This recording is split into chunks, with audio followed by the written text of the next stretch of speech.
Émission 893. Cette semaine, Daddy Can't Dance. En direct de Montréal, Québec, Canada. Vous écoutez, oui, les mystérieux étonnants.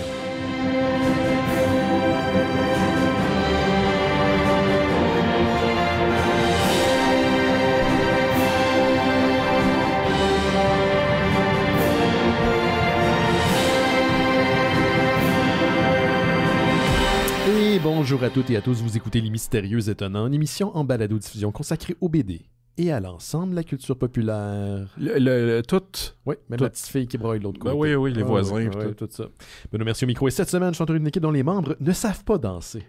Ah, ça, c'est... Ça, on doit le dire. On connaît bien des affaires, on sait bien des affaires, on a bien des talents, mais on ne sait pas danser. On peut avoir un petit peu de groove, mais danser, pas longtemps. Là, je fais pas de compétition pour regagner 40 000 pour sauver. Mettons, si je suis atteint du cancer, puis il y a une compétition de 40 000, tu vas pas rentrer pour essayer dans la compétition pour essayer de remporter le prix Me Soigner? Ben écoute, je pourrais essayer, mais ça veut pas dire que je vais gagner. Là. Non. Je pense pas que je vais me rendre loin. Foreshadowing du film dont on parle en fin d'émission, un petit peu quand même. Je vous les présente à l'instant. Le premier A de ses moves, Simon Chénier est avec nous. Salut Simon. Hey, bonjour. Bonjour. Bonjour. On est tous excités, Simon et moi, on a parlé un petit peu de WrestleMania avant le début de l'émission. Oui, ça s'en vient, c'est en fin de semaine. Samedi, dimanche. Fuck Pâques, WrestleMania. Oui, est-ce que ça arrive en même temps? Ben d'habitude non, mais là oui. Ok, c'est pour ça que ma soeur m'a invité à souper dimanche. Puis j'ai dit, je peux pas, j'ai quelque chose, puis c'est WrestleMania. Exact. Ben là, il faut bien célébrer entre nous le retour de notre Christ. Oui. Je parle de Cody. Oui. Notre American Nightmare Jesus, je sais pas trop. Ben, il est sympathique. Moi, j'adore Cody. Il est comme underdog, mais en même temps, il est au top. Ouais, c'est l'underdog qui est allé au top. Exact. Puis là, il y en a qui peuvent dire qu'il est un peu beige, mais en même temps, je trouve il est bon au micro. Il est très bon au micro. Ouais, il était bon contre John Cena. Sure, man. T'as vraiment un bon moment pour écouter de la lutte, pour vrai. Ouais. Pour vrai, là, je suis un peu jaloux parce que durant le WrestleMania week-end, il y a plein d'activités liées à la lutte indépendante autour de WrestleMania. Donc, il y a des petites fédérations qui organisent des événements indie. Et un de ces événements-là que j'aimerais beaucoup assister à un moment donné dans la vie, c'est le champion actuel de JCW. On parle de Effy, le lutteur Effy, qui fait le Big Gay Brunch à chaque année. Puis c'est comme un genre de gros tournoi de lutte, mais avec des invités qui surtout tirés de la communauté LGBTQ. Puis ça a l'air vraiment malade. Puis c'est lui-même qui le book, c'est lui-même qui l'organise, puis il en parle full dans son podcast Weekend at Effy, ce que je conseille fortement. Ça parle pas nécessairement juste de lutte, il est bien gros amateur de cinéma, mais je le conseille ce podcast-là, man. C'est-tu... c'est quoi son nom de famille? Y a-tu un nom de famille? Effy, c'est son nom de lutteur. Je connais pas son vrai nom. J'ai pas la mémoire des noms, mais je te le montrais à un moment donné. Il y a comme tout le temps une entrée sur des tunes de Queens. C'est vraiment cool. Vraiment très cool. Mais c'est ça. Fait que WrestleMania en fin de semaine. On est prêt. T'as-tu un petit snack de préparer, une recette, quelque chose que tu vas te mettre en side? J'ai pas envie d'acheter des chips encore une fois pour écouter ce genre de match-là. Je sais pas. Je me sens dégueu après. La dernière fois, les autres fois, je sais que, parce qu'un de ceux qui viennent l'écouter avec moi, c'est Gogol, qui est le chum à Julie Artachou. Oui, la photographe Julie Artachou. Qui avait amené des bonbons mauves pour Rhea Ripley. Fait que tu sais, mais j'ai pas... faudrait que je pense à ça cette semaine, à trouver une espèce de concept, là, amener des snacks selon aux lutteurs. Moi, j'ai un petit conseil pour vrai. J'ai d'avoir l'idée en t'en parlant. Tu sais, je sais que les crudités sont mal vues, mais ça dépend de la dip. La dip peut être cochonne. La dip... La dip peut être... Tu peux tricher, genre tu manges santé, mais la dip, elle peut... Tu sais. Ouais. Fait que... en tout cas... OK. Puis tu dirais salut à Gogol de ma part. Oui. Ça fait longtemps que je l'ai vu. Hey, Simon, on commence à se réchauffer tranquillement. J'ai des messages de vocaux de nos auditeurs. OK. Ça fait 2 semaines de suite, là, les gens, ils répondent, c'est vraiment cool. Fait qu'on a... ça mène à ça dans ça je voulais dire. Là, mais non, c'est le fun de vous entendre justement participer. Puis justement, le premier message, c'est de Patrice Allé, qui est aussi un membre du Discord des Mystérieux Étonnants. Donc, ce dont il va parler dans son message, il en a parlé sur le Discord aussi ce matin. Fait que c'est comme quelque chose à écouter peut-être... à rebours. Je pense qu'on suit aussi sur Letterboxd. Ça se peut. Je ne suis pas rentré dans ce culte-là encore. Fait que ça ne serait que tardé. Mais un message de Patrice. Bonjour les mystérieux étonnants, bonjour Ben. Patrice, auditeur de longue date, première fois que j'appelle. À l'épisode 889, vous avez parlé de jeux de rôle et de lutte. Alors, laissez-moi vous recommander le jeu World Wide Wrestling de Nathan D. Auletta. C'est un jeu de rôle indépendant qui utilise le système Powered by the Apocalypse. donc très simple. Et essentiellement, chacune des classes de personnages, c'est des catégories de lutteurs qui vont chacun avoir leur move spécifique. Puis ça paraît que c'est écrit par un gars qui connaît et qui aime beaucoup la lutte. Donc, il y a beaucoup de moves qui vont référer au code de la lutte. Comme par exemple, avant un match, tu peux aller faire une promo puis gagner des bonus pour durant le match. Et l'autre élément qui fait que c'est vraiment un jeu de rôle original, c'est que pendant le match des autres joueurs, les joueurs qui n'y participent pas vont prendre le rôle d'annonceur. C'est cool, ça. Donc, il y a des interactions. Fait que même quand t'es pas impliqué directement dans l'action, t'agis et t'ajoutes au plaisir de la partie. Malgré que je sais que c'est pas trop son style de voir ou d'entendre Mathieu Niquette y jouer, ça serait extrêmement intéressant. Merci beaucoup et continuez votre bon travail. C'est vraiment intéressant. Merci Patrice. Puis juste me suis mélangé entre deux auditeurs. C'était Mike qui s'en vient, qui a quelque chose à plugger sur le Discord. Mais merci beaucoup Patrice, on en avait parlé il y a quelques épisodes de ça. Puis j'étais pas mal certain que ça existait un genre de RPG, jeu de table, mais là, la seule question que j'aurais pour Patrice, c'est est-ce que c'est gratuit? Parce qu'il a dit que c'était indépendant. Je sais qu'il y a certains jeux de table qui sont comme plus... ou jeux RPG, pardon, qui sont plus... qui sont indépendants, mais qu'on peut acheter. Là, c'est juste plus difficile à mettre la main dessus. Puis d'autres qui sont disponibles gratuits sur Internet. Mais je vais jeter un coup d'œil là-dessus. Puis, tu sais, Niquette ne joue pas vraiment à D&D, quoi qu'il l'a déjà fait dans le cadre de Décideret avec notre ami Étienne Forêt, qui était maître de jeu, qui est un très bon maître de jeu, Étienne. Mais je suis sûr qu'il serait partant, parce que c'est un très bon... c'est un acteur déjà en partant de formation, Niquette. Puis il est très bon, d'ailleurs, annonceur à Battle War. Donc, d'ailleurs, je vous encourage à aller le voir. Si vous voyez Niquette à Battle War, vous direz que les mystérieux, c'est lui. C'est bon. Mais je le prends en note, Patrice, parce que je pense que ça pourrait être un contenu intéressant éventuellement. En faire une petite game RPG one-shot version lutte, ça pourrait être assez malade. Et d'ailleurs, moi, j'ai commencé ce que j'avais parlé de l'émission sur Dropout avec des lutteurs de la WWE. Oui, t'en as parlé il y a 2 semaines, c'est ça? J'ai commencé, je pense qu'il y a 2 épides de sortie. C'est quand même des épisodes de 2h30. Fait que c'est des lutteurs qui jouent à un genre de D&D. OK. Puis c'est ça, chacun est un lutteur. Puis c'est dans la Grèce antique. Mais tu sais, il y a du fantastique aussi. Puis... à date, c'est pas pire. Tu écoutes ça un peu en faisant autre chose, là, mais je pense que t'es tombé dans le même click-hole que moi, parce qu'à un moment donné, t'as partagé une story sur ton Instagram, puis c'était un extrait de Smosh. Man, OK, là, pas moi. Non, mais c'est parce que je comprends... Je suis obsessed présentement. Par Smosh, Par Smosh, et surtout par Angela. Ah oui, Angela est incroyable. Oui. Oui, elle est excessivement drôle. Ils me font... J'adore. Mais tu sais que c'est pas adressé à des vieux monsieur que nous je sommes. Je sais. Mais c'est comme addictif. C'est voir du monde, avoir du fun, faire des sketchs puis des jeux complètement cons. Puis là, tu dis, pourquoi j'écoute ça? Puis là, 3 heures plus tard... Ah ouais. J'écoute des compilations des meilleurs moments non-stop. T'as écouté quand ils ont fait la compilation de comment ils se sont matchés, les deux? Là? Oui. Shortney. Ils se sont mariés le 1er avril, fait que tout le monde... Wow, OK. Comment c'est ça? Nous avons 43 ans. C'est drôle parce que récemment, j'étais avec des amis chez nous, puis on écoutait la télé. On écoutait un film. Puis mon ami, il disait à sa blonde, il dit « Ah, il ressemble à Chance. » Puis là, moi, on n'avait jamais parlé de Smosh. Puis là, je demande quoi? Puis là, il dit « Ah... Puis là, je dis, non, qu'est-ce que tu as dit? Puis là, il me dit, il ressemble à Chance de Smosh. Puis là, j'ai fait, man! Parce que j'étais comme dans un. Oui, je suis dans un wormhole de Smosh, là, man. Mais toi, t'es complétiste, comment tu fais pour. Parce que tu peux pas passer au travers. Non, ça, tu sais, j'en prends quand je tombe dessus. Là. Je suis pas. T'es pas revenu en arrière tant que ça. Non. Okay. Évidemment, je suis allé lire sur l'histoire et tout ça, là, tu sais, mais. Il y a un wiki, là. Oui, ça fait longtemps ça existe. Depuis des années 2000, je pense, ou quelque chose comme ça. Pour les gens qui savent pas de quoi on parle, c'est une série de chaînes qui existe sur YouTube, qui est dans les précurseurs de gens de LA qui font des sketchs. Ouais. C'est 2 dudes au début, se sont séparés, ils sont revenus ensemble. Il y a tout un genre de crew. Ils ont racheté. Ouais, ils ont racheté Smosh. Puis c'est incroyable. Puis aussi, il y a beaucoup de crossover avec le monde de Dropout. Okay. À Dropout, il y a des shows qui jouent, puis il y a beaucoup de gens de Smosh qui vont apparaître, ou l'inverse. Ils font des shows à l'extérieur aussi, des affaires live. Fait que c'est comme un univers, vraiment. Ouais, c'est le fun, ça. Ouais. C'est le fun, ça. Maintenant, on va écouter le message vocal. C'est genre de geeker out, là, mais... Non, mais j'étais chez nous quand j'ai vu la story. est-ce que Simon aime Smosh? Parce que, tu sais, j'en parle pas là, que j'écoute Smosh des fois, là, mais c'est le genre d'affaire que je mets en... C'est mon petit jardin secret, mais maintenant, plus maintenant. Tant que ça. Mais c'est le genre d'affaire que j'écoute comme avant d'aller me coucher ou avant de lire un livre, quelque chose juste en fin de journée. Ça, puis j'ai découvert que sur Plex, il y a des chaînes comme en direct. OK. Puis il y a une chaîne de Ghost Hunters. Oh, wow. Je sais que c'est la crise de merde. Ouais, mais quand même. Mais quand même, je l'écoute, puis je suis comme, je les juge full. Non, il n'y a pas de bruit, là. C'est toi qui a marché sur une... En tout cas, on va écouter le message de Mike. Ouais.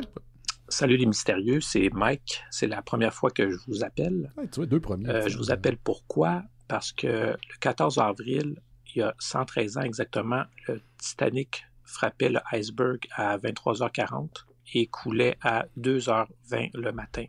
Puis pourquoi je vous dis ça? Parce que moi, il y a 2 gangs à qui je donne un café par mois sur Patreon. Ben, c'est les mystérieux, ça c'est vous autres. Ça, c'est bien ça. Puis c'est la gang de Titanic, Honor and Glory. C'est quoi cette gang-là? Ben ça, c'est des passionnés du Titanic qui travaillent depuis des années puis des années à reproduire le Titanic en 3D. Puis aujourd'hui, le modèle est rendu assez hallucinant. Vous pouvez télécharger une démo sur leur site web. C'est vraiment cool. Puis pourquoi je vous appelle aujourd'hui? Parce que cette gang-là, ce qu'ils font à chaque année, le 14 avril, c'est qu'ils font un live stream à partir de 10h le soir, 22h. Wow. Et ils font une reproduction du naufrage du Titanic. Puis c'est narré, puis avec plein de détails. Puis je trouve ça vraiment intéressant. Fait que moi, ça fait peut-être 3 ans que j'écoute ça à tous les 14 avril. Puis je trouve ça le fun. Là. C'est vraiment des gens passionnés. Puis moi, j'adore ça, écouter des histoires de gens passionnés. Fait que c'était ça un peu mon message. Fait que si vous voulez aller voir ça, allez sur leur YouTube, Titanic, Honor and Glory. Merci, salut. Merci, Mike. Tu vois, et Mike a partagé justement le lien sur le Discord ce matin. Je me suis mélangé avec Mike et Patrice. Mais moi, j'ai une question pour toi, Mike. Est-ce que Léo aurait fité sa porte? C'est ça qu'il faut. Ces questions-là, les historiens se débattent encore aujourd'hui. Ouais. Est-ce que Léo aurait fité sa porte? As-tu une opinion? Je pense que oui. Oui, il aurait. C'est sûr qu'il aurait pas. Ouais. Hey, Simon, on va commencer les nouvelles avec toi. Tiens, merci.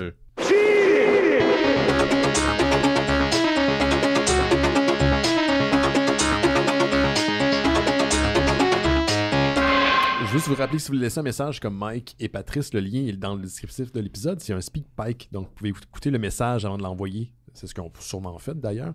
Commentaires, suggestions, whatever. On va les passer en ondes si c'est convenable. Puis même là, des fois, on en passe qui sont moins que convenables. Mais on prend tout. Presque. OK, vas-y Simon.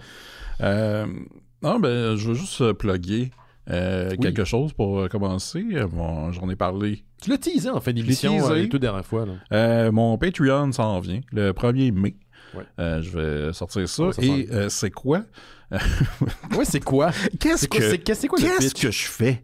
Ouais. Ben, en fait, c'est que ça fait plus qu'un an que je fais des montages de vieilles archives pour montrer à mes amis comme ça. Un peu, tu sais, des playlists que je pouvais faire mettons, quand je faisais les douteux il y a très longtemps. Ouais. Là, ben, évidemment, j'ai continué à collectionner des archives puis à découper des affaires, puis là je fais des montages avec ça. C'est-tu les Chen Extravaganza? Oui, les Chen Variety Hour. Oui. C'est sûr que je rends disponible à mes amis, mais tu sais, on me dit souvent tu devrais mettre ça pour tout le monde, tout, mais je suis comme oui, mais c'est comme compliqué avec les droits, les bots puis tout ça. Donc, à ce jour, j'ai des flags sur des épisodes de Noël chez Isidore sur YouTube, c'est ça. Tu sais, ça a comme pas rapport. Là. C'est ça. Mais ce que je vais faire, c'est ça, je vais les rendre disponibles sur Patreon, fait que 1 par mois, je vais en mettre un. Puis c'est des montages que j'ai commencé il y a comme 1 an et demi, fait que la qualité de montage s'améliore. Puis c'est ça, puis je vais faire, je sais, j'ai pas encore décidé exactement toutes les perks puis tout, là. Je travaille là-dessus, mais ça va être prêt pour le 1er mai. Puis ça serait à quoi, mettons, quel genre de contenu on peut s'attendre en termes de montage? Ouais, en termes de montage, ben tu sais, il va y avoir évidemment des scènes de films mauvais, de la télé québécoise un peu cheap. des vieilles pubs. Puis je mets ça dans un beau petit paquet d'à peu près 1 heure et quart. Ok, c'est des gros montages. Ouais, c'est long, là. Ouais, c'est ça. Moi, j'ai vu les montages que tu fais, puis de un, t'as eu tout le temps ce génie-là, j'en parlais avec Jake, de pouvoir assembler 2 affaires qui n'ont pas rapport, mais qui fit une fois qu'ils sont apposées une sur l'autre. Ouais. Puis il y a quand même un côté très nostalgique. Si vous êtes un peu nostalgique d'une certaine époque où vous étiez enfant, vous écoutiez de la télé Keb, il y a ce feel-là, genre très analogique dans tes montages que j'apprécie. Ouais, c'est ça. Tu sais, même que l'image rush, moi je trouve ça le fun. À part dans le film, on va parler tantôt. Ouais. Ben, c'est ça, des fois. Ouais. Mais, ouais, c'est ça. Fait que, tu sais, il y a un peu de musique aussi, des extraits de films avec de la musique. Puis, plus ça va, plus mes montages deviennent un peu weird et compliqués parce que je m'amuse avec le logiciel aussi. OK. Tu utilises quoi pour monter? DaVinci Resolve. OK. Qui est open source, je pense. Qui est gratuit. Il y a une version gratuite. Puis ça va bien, j'ai bien du fun, puis je pense que je me fais dire que c'est bon, fait que quand je me dis là, 2 choses peut-être que les gens vont aimer ça. Moi, je pense qu'ils vont aimer ça, absolument. Il y a déjà des gens qui disent que je pourrais mettre 5$ dans le chat en ce moment. Est-ce que tu as le nom déjà et est-ce qu'il est réservé? Parce que je veux pas que tu dises le nom s'il n'a pas été réservé. Ben j'ai l'adresse, là, ça va être juste chaîne vidéo, parce que c'est le nom que j'ai un peu partout. Là. Parfait. Fait que c'est ça, si vous me suivez depuis des années, si vous checker mon Instagram ou les films que j'écoute, n'importe quoi, je pense que ça va vous plaire. Là. C'est sûr, c'est pas pour tout le monde, mais... Si les chroniques de Chen vous stimulent... C'est ça. Okay. Puis il y a aussi les premiers... je veux pas rentrer trop dans les détails, mais les premiers, je commençais. Puis tu sais, c'était juste pour faire jouer des affaires avant qu'on écoute un film, mettons, en gang. Puis un moment donné, ben là, je me suis dit, OK, je vais faire des affaires plus punchées. Puis à un moment donné, j'ai découvert la télé communautaire de Terrebonne. Ouais, t'avais réussi à ripper là. Ouais. Ben, en tout cas, les vieilles émissions. Fait que il y en a de plus en plus. Tu sais, si vous suivez mes Instagram, c'est sûr que vous avez vu des extraits. Mais c'est ça, je m'amuse avec ça. Fait que... c'est ça, un par mois, je pense que je vais faire un commentary track aussi pour expliquer d'où ça vient, tout ça. Ça pourrait être un genre de perks supplémentaire, un cadeau pour les gens qui donnent un peu plus. Là. Ouais, c'est ça. Puis tu sais aussi, je pense que je vais faire des extraits exclusifs, genre une affaire au complet, pas découpée. Puis aussi parce que je suis tanné de gatekeeper mes archives. Je comprends, mais en même temps, tu veux pas les garder juste pour toi. Puis le problème, c'est aussi quand tu les mets dans les terres, il y a plein de monde qui s'y approprie. Ouais, ou tu sais, je me les fais flaguer par une compagnie, YouTube, whatever. Pour l'instant, je pense que Patreon n'a pas trop ce genre de restrictions. Non, on va espérer que ça reste de même, parce que sinon, c'est sûr que mon affaire ne marchera pas. Puis, on a déjà un certain... oui, Laurent Boutin s'en est entendu la porte s'ouvrir, mais on va prendre le temps on va lui laisser le temps de venir. Puis là, je vais peut-être faire un genre un perk, tu sais, genre des prix qui n'ont pas de bon sens, là, puis...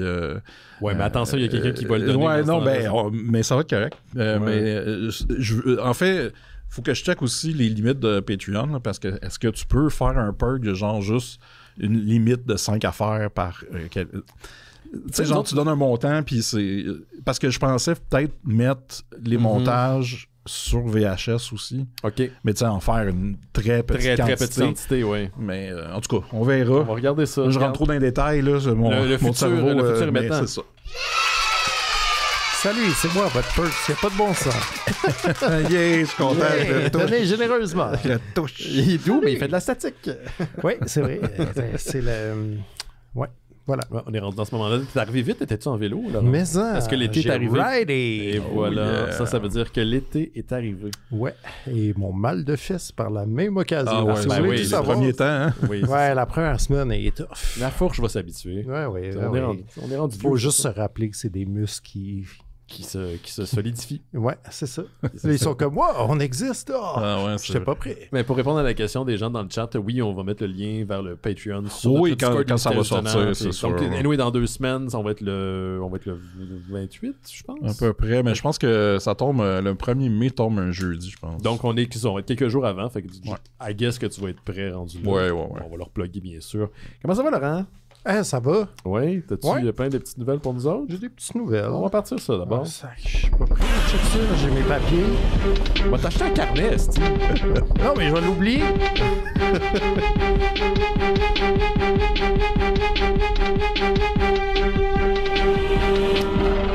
ça que vous donnez au Patreon des Mystérieux Étonnants, c'est pour qu'on puisse acheter des carnets. Ouais, toi, t'es capable de faire ce j'essaie de pop and locker, mais... Ouais, mais moi, je suis t'es meilleur que ce que j'ai vu en fait de semaine. Non, mais c'est le framerate, le problème. Okay. Mon framerate est meilleur. Quand c'est rendu qu'on blâme le framerate,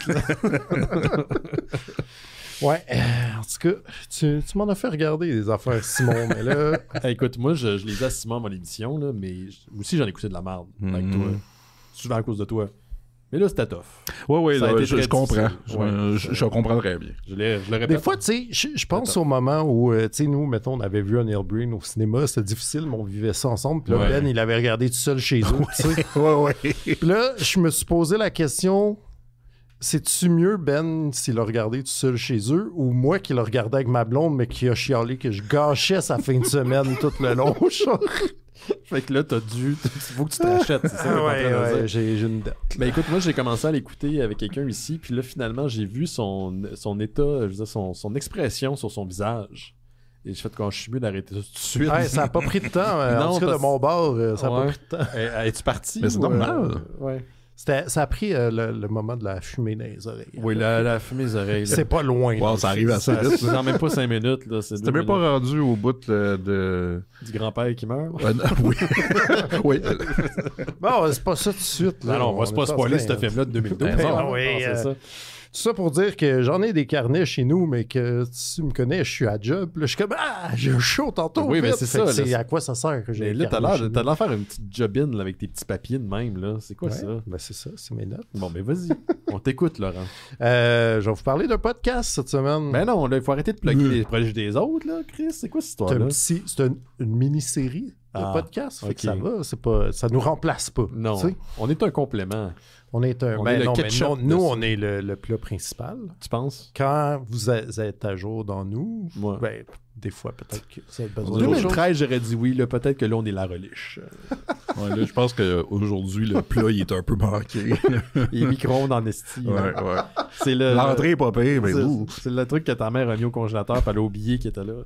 Oh, c'est déprimant, ça. Oui. On est mangeable, c'est ce qu'on veut congeler. Un petit goût amer à la fin. C'est ça. Ouais. Ça goûte le vieux glaçon. Le vieux glaçon, exact. Qui goûte le congélateur.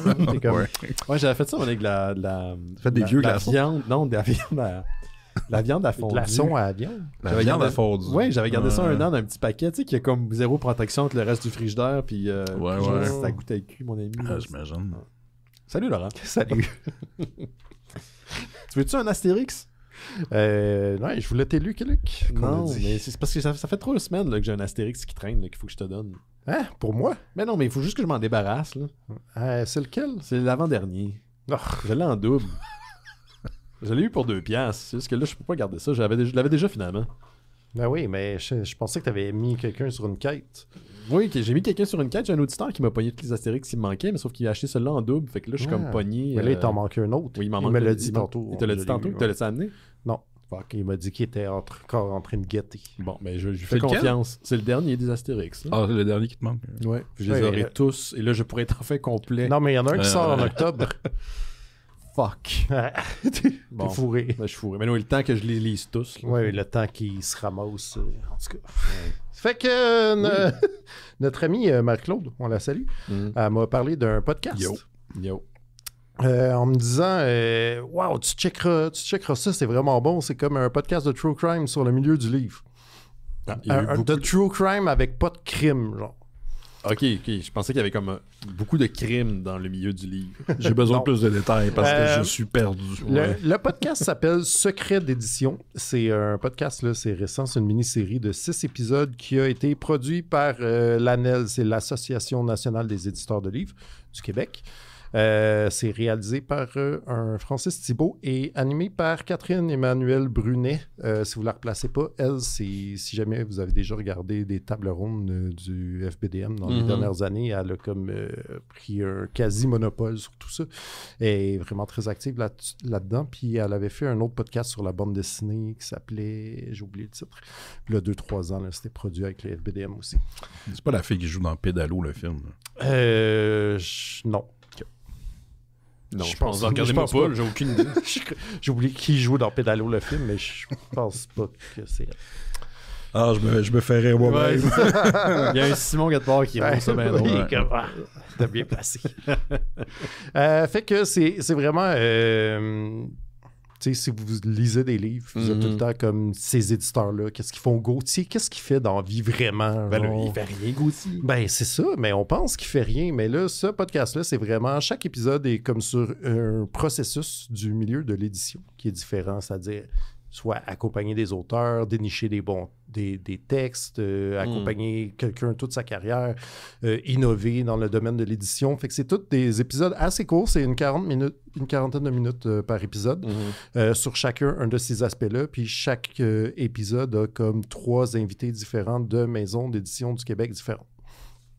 Donc, c'est une table ronde ou c'est scripté? C'est scripté quand même. C'est là où ce que notre ami a dit que ça a l'air d'un podcast de True Crime. Moi, c'est tout ce qui me gosse. C'est comme arrangé comme un mystère. C'est comme, la fille, elle a reçu un texte qui, comme finalement, elle lit 6 mois plus tard, puis comme, j'aurais pas dû comme bretter. C'est vraiment la meilleure affaire que j'ai lue. Sauf qu'elle a jeté l'enveloppe, elle a plus l'adresse. Est-ce qu'elle va le retrouver? Oui, elle n'en parlerait pas. Sinon, moi, je suis tout le temps comme, oui, get on with it. Je veux juste savoir les faits. Je suis un peu comme gossant avec ça. Puis là, il y a comme la musique un peu austère, de mystère planant. Comme moi, tout ça me gosse. Je dois le dire. C'est pas mon bag, mais t'en parles. Mais c'est ça, j'ai trouvé vraiment mon compte. C'est vrai que je suis un peu dans le milieu du livre. On va se le dire, mais que ça me fascine aussi. En tant que nouveau boss de Planète BD. Le propriétaire. Ah oui, Dixit la presse, donc ça doit être vrai. Mais c'est ça, moi je suis toujours fasciné par le derrière le rideau, mettons. Si c'est quelque chose qui vous intéresse aussi, qu'est-ce qui se passe dans... c'est ça. Est-ce qu'il y a un épisode spécial Jake? Non. Il y a pas, ça, c'est mon seul bémol avec le truc, c'est que ça manque un peu de BD à mon goût parce que c'est toutes des maisons d'édition québécoises. Puis, tu sais, ça ratisse large là, des livres pratiques, des livres, des romans, comme des gens qui font de la littérature étrangère, du livre jeunesse, mais il n'y a pas beaucoup de BD. C'est mentionné un peu dans l'épisode où il y a Éco-Société, parce que c'est eux qui ont fait la BD sur Mégantic, Un train dans la nuit, fait qu'il y a comme ils ont un peu abordé là, justement comment ils ont adapté de leur texte dans une bande dessinée, comment ça marche, ce genre d'affaires-là. Sinon, je trouve que c'est un peu... C'est ce qui m'aurait manqué. Okay. Mais il y a nos amis des éditions de ta mère qui sont bien présents dans un épisode, qui sont assez rigolos. Puis c'est ça, ça ratisse vraiment très large dans le spectre de l'édition québécoise. Puis honnêtement, si c'est le genre d'affaires qui vous parle, si vous avez envie aussi, parce qu'on laisse beaucoup parler les auteurs, ce qui est parfait. Là, c'est parfait, comme dans les médias, mais... Si vous avez une interrogation face à ces autres intervenants qui sont très présents, mais vraiment plus cachés, c'est quand même vraiment instructif. Mais moi, j'ai entendu dire, je ne veux pas te contredire, Laurent, mais qu'ils ont invité des auteurs et autrices de bande dessinée, donc des dessinateurs, dessinatrices, mais ils ont... tout le monde en passe tard, ils ont fait dessiner durant l'entrevue. Oui, au lieu de dessiner dans le podcast. Oui, c'est pour ça que j'ai tout manqué. Un podcast à la TV. Ben oui, leur poser des questions. Donne-leur des crayons comme les enfants. Exactement. C'est ça. Rappelle-nous le nom du podcast, s'il te plaît. Ça s'appelle Secret d'édition. C'est disponible partout où vous écoutez vos podcasts. Là. J'ai vu qu'il était tout en ligne sur YouTube tantôt même. Ah, cool. Si jamais, mais c'est ça. C'est un court 6 épisodes bien investi tant qu'à moi. Génial. Petite nouvelle que vous avez peut-être vu passer, l'humoriste québécois François Pérusse qui a annoncé 2 concerts l'année prochaine, au mois de février 2026, avec l'OSM, l'Orchestre symphonique de Montréal. Donc, c'est un événement qui a lieu 10 ans après que François Pérusse, qui est un humoriste qui a fait plein d'albums du peuple, sûrement que nos amis français le connaissent, avait interprété 2 pièces musicales avec l'OSM dans un concert extérieur, juste pour rire. Donc là, on a vraiment une autre expérience. On parle de 2 concerts là, full-fledged, on va dire ça comme ça, qui se nomme Pérusse symphonique du snack bar à l'OSM. Donc, lui-même, François Pérusse, va interpréter plusieurs des pièces accompagnées d'invités spéciaux, surprise. On a-tu le setlist? Non, pas pour l'instant. Je ne l'ai pas vu passer, mais on dit que c'est plusieurs pièces de son important répertoire. Je me demande s'il est capable de faire vivre l'amour au complet. Pourquoi il serait pas capable? Ben, tu sais, ça va super vite, là. Puis c'est juste Je des me insultes. souviens pas. Peut-être. Comme niaiseux têteux. Ils vont peut-être l'adapter à un peu son rythme de voix normale. Pour le violoncelle, il va rusher sinon. Donc, moi, ça me tente. Moi, ça me tente full, mais j'ai l'impression que les billets vont partir assez vite parce que, tu sais, les entrées de gamme là, pour les billets, c'est quand même 90$. C'est abordable, mais ça peut aller jusqu'à 250$. Mais c'est seulement 2 dates. Ça va être les 18 et 19 février prochains. Donc, quand les billets, et si les billets, j'ai pas vérifié, désolé, sont disponibles, ben, garage chez vous si ça vous intéresse, parce que j'ai l'impression que ça va fondre comme de la glace au soleil. Voilà. Super belle annonce. Je trouve ça là hot, comme l'espèce de rencontre entre les deux aussi. Là. Ben ouais. L'OSM. Ben, ça fait une couple d'années que l'OSM, ils font des affaires un peu changées Oui, comme ça. oui, là, oui, les oui, 3 oui. accords, Lisa Leblanc et tout. Mais là, ça, c'est vraiment inusité. J'ai-tu un souvenir qu'il y en avait fait un avec RBO? Ou Ah c'était ouais. peut-être un événement autre, là? Je me souviens pas. Ça me dit rien, mais C'était ça veut pas peut-être dire que... Peut-être que c'était plusieurs personnes, dont RBO. Peut-être. C'était peut-être dans le même show que les 2 tonnes de François Pérusse. Ouais, peut-être. C'est peut-être une soirée d'humoriste. Spécial. On va continuer avec toi, Simon. On peut bien. Tu sais, vu qu'on parle d'un Vanity Project tantôt, qui parle de breakdance et Ah oui, ça parle de ça. Does it? Ouais, mais aussi de prothèses pour les dents. Ouais, puis des problèmes financiers face à des problèmes médicaux. Oui, c'est vrai. Oui. Aux États-Unis. C'est Ouais, vrai. ouais. Je vais vous parler. J'ai enfin écouté Birdemic 3. Hein? Je savais même pas qu'il y avait un 3. Il y a eu un oublié. 3. Bon. Le 2 m'avait laissé un goût très amer. Est-ce que le Real, il catch maintenant la zone? C'est ça le problème? Non, l'affaire, c'est que là, il y a catch encore moins. Ah ouais. Oh boy. Oh boy. Donc, Birdemic 3 qui est sorti en 2022, c'est la même histoire que les deux autres. Oui. C'est la même structure. Mm-hmm. Dude qui travaille dans une affaire où il vend quelque chose. Ouais. Rencontre fille. Ils datent. Ils s'en vont danser. Après, ils s'en vont coucher ensemble dans un motel. Et les oiseaux attaquent. Ça, j'ai ça quand ça arrive. La différence... le premier, évidemment, ceux qui l'ont vu le savent, ça rush beaucoup. Mais c'est quand même un classique des mauvais films. C'est ça. Notamment pour les oiseaux qui sont comme dans des animations en loop. Là. C'est dégueulasse. Le deuxième, je l'ai écouté juste une fois. Puis tu sais, je me souviens qu'il y avait un côté plus... Il essaie de faire des jokes. Mm-hmm. Un peu self-aware, puis il y avait aussi, à un moment donné, ça devenait comme un peu trop exagéré. Celui-là, c'est une version light du premier. Mm-hmm. On revient aux sources. Oui. C'est comme le 2, il y avait trop de sucre, puis là, celui-là, il y en a encore moins.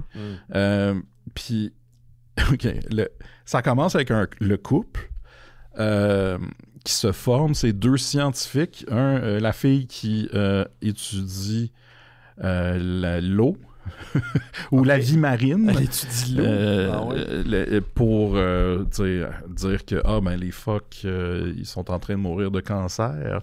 Puis là, lui, il est comme c'est intéressant. Moi, je suis un scientifique et je travaille sur une solution pour ralentir le vieillissement. Tu vois, ça serait quelque chose. Ouais. Puis là, les deux, ils commencent à dater. Puis, est-ce que vous avez déjà écouté Love on the Spectrum? Non, j'ai jamais osé. Moi non plus. Pour ceux qui l'ont écouté, c'est un peu ça. C'est deux personnes qui parlent et tu vois que c'est des entrées Wikipédia que le réalisateur, James Nguyen, a... Mais même lui, je l'ai vu à Fantasia, il est spécial un peu. Oui. C'est ça. Puis, fait que c'est ça, ça parle de trucs scientifiques, puis à un moment donné, ça switch à, on parle de Hitchcock, mais d'une façon très... j'étais en train de lire les trivia d'IMDb, là. Puis... T'es reformule dans ChatGPT pour pas que ça soit pareil. C'est ça. Parce qu'à un moment donné, les deux, ils parlent, puis la fille, elle dit, oui, mais j'ai lu dans un sondage dans la revue Sight and Sound que le film Vertigo est considéré comme le... Tu sais, c'est comme... c'est juste de l'information, puis il y a aucune chimie, encore moins que le couple du premier film. Puis aussi... toutes les... ce qui se passe avant l'attaque des oiseaux, c'est qu'ils rencontrent des gens, puis chaque personne de tous les niveaux, tous les... comment je pourrais dire? Tous les métiers ou whatever, vont commencer à parler des changements climatiques. Oui, parce qu'il est quand même engagé dans la cause Il est environnementale, le réalisateur. Là. Mais c'est ça, mais c'est comme si tu regardais une parodie faite par la droite d'un film de gens qui sont conscientisés par la crise Je vois exactement la zone climatique.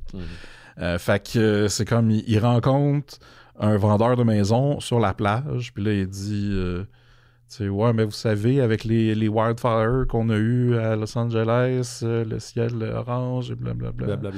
À un moment donné, il y a comme un surfer qui sort de l'eau qui dit « Ah, je me suis fait attaquer par un requin. » Puis là, après, ils sont hey, « Tu veux-tu qu'on appelle l'ambulance? » Puis là, il dit « Non, ça va aller. Mais depuis les changements climatiques, les requins, ils sont dans la région. » Puis c'est comme ça tout le temps. Il y a quelques petits clins d'œil. Est-ce que ces personnages-là reviennent après? Genre, c'est-tu le crew qui va se former? Non. C'est juste des gens qui viennent dropper quelque chose. Il y a juste le vendeur de maison qui revient parce que notre personnage principal a réussi à vendre sa solution anti-vieillissement, je peux trouver. Fait qu'il essaie de s'acheter une maison. C'est legit. Ouais. Je souhaite. Mais sauf que son vendeur se promène en Lamborghini, puis après il dit ouais, mais les changements climatiques, tu sais, c'est comme hey dude là, sois conséquent. À un moment donné, il rencontre un genre de Elon Musk là, parce que il est partout là. Ouais, ben genre il dit ouais, ben moi j'ai inventé un nouveau char électrique, blablabla, puis là une solution pour envoyer les gaz dans l'atmosphère, puis en tout cas c'est super long. Avant qu'il se passe de quoi. Fait qu'il y a comme pas tant... C'est pas un film. C'est des scènes qui font juste dire des choses sur le réchauffement climatique. Puis à un moment donné, ben ils s'en vont dans un bar, puis là, ils commencent à danser. Puis là, si t'as vu les deux autres, tu dis, OK, là, après, ils vont les fourrer dans un motel, puis après, les oiseaux. Mais l'affaire, c'est que la scène dans le bar... Il y a une toune au complet, puis là, on les voit danser de façon très awkward. Puis là, après, il y a une autre toune d'un autre gars. Ah, tabarnak. Puis là, ils dansent encore de façon awkward. Puis là, après, ils s'en vont dans la chambre de motel. Copuler. Et comme dans les deux autres films, il y a comme... La fille est pas en sous-vêtements, elle est en maillot de bain. Ouais, c'est ça. Ça, c'est un drôle de choix. Puis... Sauf que là, la différence avec les deux autres, c'est que ça fait 1 heure que le film joue. Tandis que les autres, ils allaient plus vite. Oui, c'est ça. Au moins le premier, de ce que je me souviens, c'est genre 45 minutes dans plein milieu du film. Là, les oiseaux attaquent. Là, c'est comme vers la fin. Puis, OK, ben les effets spéciaux sont pas bien mieux.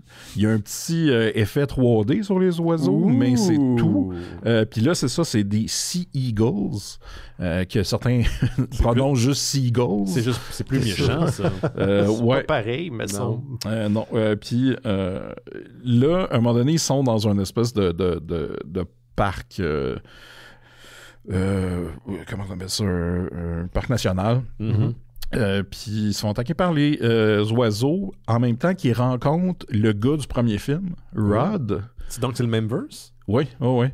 Puis là, Rod, il dit ah oui, ça m'est arrivé il y a 12 ans quand j'étais avec Nathalie, qui est la fille du premier film. Ils sont plus ensemble. Non. Mais là, il est avec une nouvelle blonde. Puis là, moi, quand il chie le Legacy comme moi ça, aussi, c'est craché sur mon Birdemic. Je sais, c'est pas facile. Mais, puis là, ben, c'est ça. De temps en temps, il y a des motards qui se font attaquer ou des rappers qui sont attaqués par des oiseaux. Puis là, à cause que c'est des motards ou des rappers, ils ont des guns. Ouais. Fait que là, nos héros peuvent ramasser les guns après. Et tirer. Puis là, tirer, puis tu sais. Mais pendant tout ce moment-là, les dernières minutes du film, les personnages se parlent pas. Fait qu'il y a aucun dialogue sur... Tu sais, il y a aucun... Il n'y a pas de viande alentour de l'os. c'est genre juste des os c'est une heure qui et demie tirent dans les airs. C'est genre 1h20. Okay. Ça passe quand même assez vite parce que justement, la fin arrive, t'es comme « Ah, OK, c'était ça. » Au moins, c'est pas 1h46 comme le calice de film dont on a écouté cette semaine. Puis, si on se souvient, dans le premier, le son, il rushait beaucoup. Oui. Là, c'est un petit peu moins pire. Tu sais, même quand il change d'angle de caméra, le son peut changer, mais c'est moins choquant. Ce qui est choquant dans ce film-là, c'est le color grading qui change avec les caméras qu'il utilise. Ah non. Fait que des fois, ça pète. Le white balance, il est vraiment trop exagéré. Puis des fois, c'est vraiment sombre. C'est comme... quand t'as l'image de base, puis après tu fais ton color grading. Raw, là. Ouais, c'est ça, c'est raw, puis c'est comme, il y a rien gris, fait. Là. Fait que c'est vraiment difficile. Je l'ai écouté avec notre ami Colia. Il est donc beau, lui. Il est toujours aussi beau, mais qui faisait nos montages il y a longtemps. Puis qui travaille encore en montage, puis il capotait. Là. Il était comme... c'est comme agresser son sens de professionnalisme. Je savais que ça y ferait mal, là. Je pense que j'ai peut-être des. Peut-être que j'aime ça faire mal, ouais. C'est ça, finalement. On vient d'apprendre que Simon est super sadique. Ouais. C'est ça. Ça explique tellement d'affaires. Y a-t-il une manière de l'écouter là, pour les gens à la maison qui seraient curieux de voir les films de Birdemic? Ben, il y a une sortie Blu-ray sur Severin que tu peux acheter soit le 3 ou les 3 ensemble. Ouais, je pense que tu mets de crisser ton cage par la fenêtre. Non, ben, d'après moi, ça se trouve sur Tubi. Là. Oui, c'est sûrement. Tubi. Ouais. Rappelle-moi, il me semble que James Nguyen, après le premier Birdemic, il avait fait un autre film qui n'était pas un Birdemic. Non, il a juste fait des Birdemic. Que des Birdemic. Ouais. Ça, j'étais comme pas. Je pensais que ce film-là, ou c'était avant Birdemic, il a vraiment rien fait d'autre.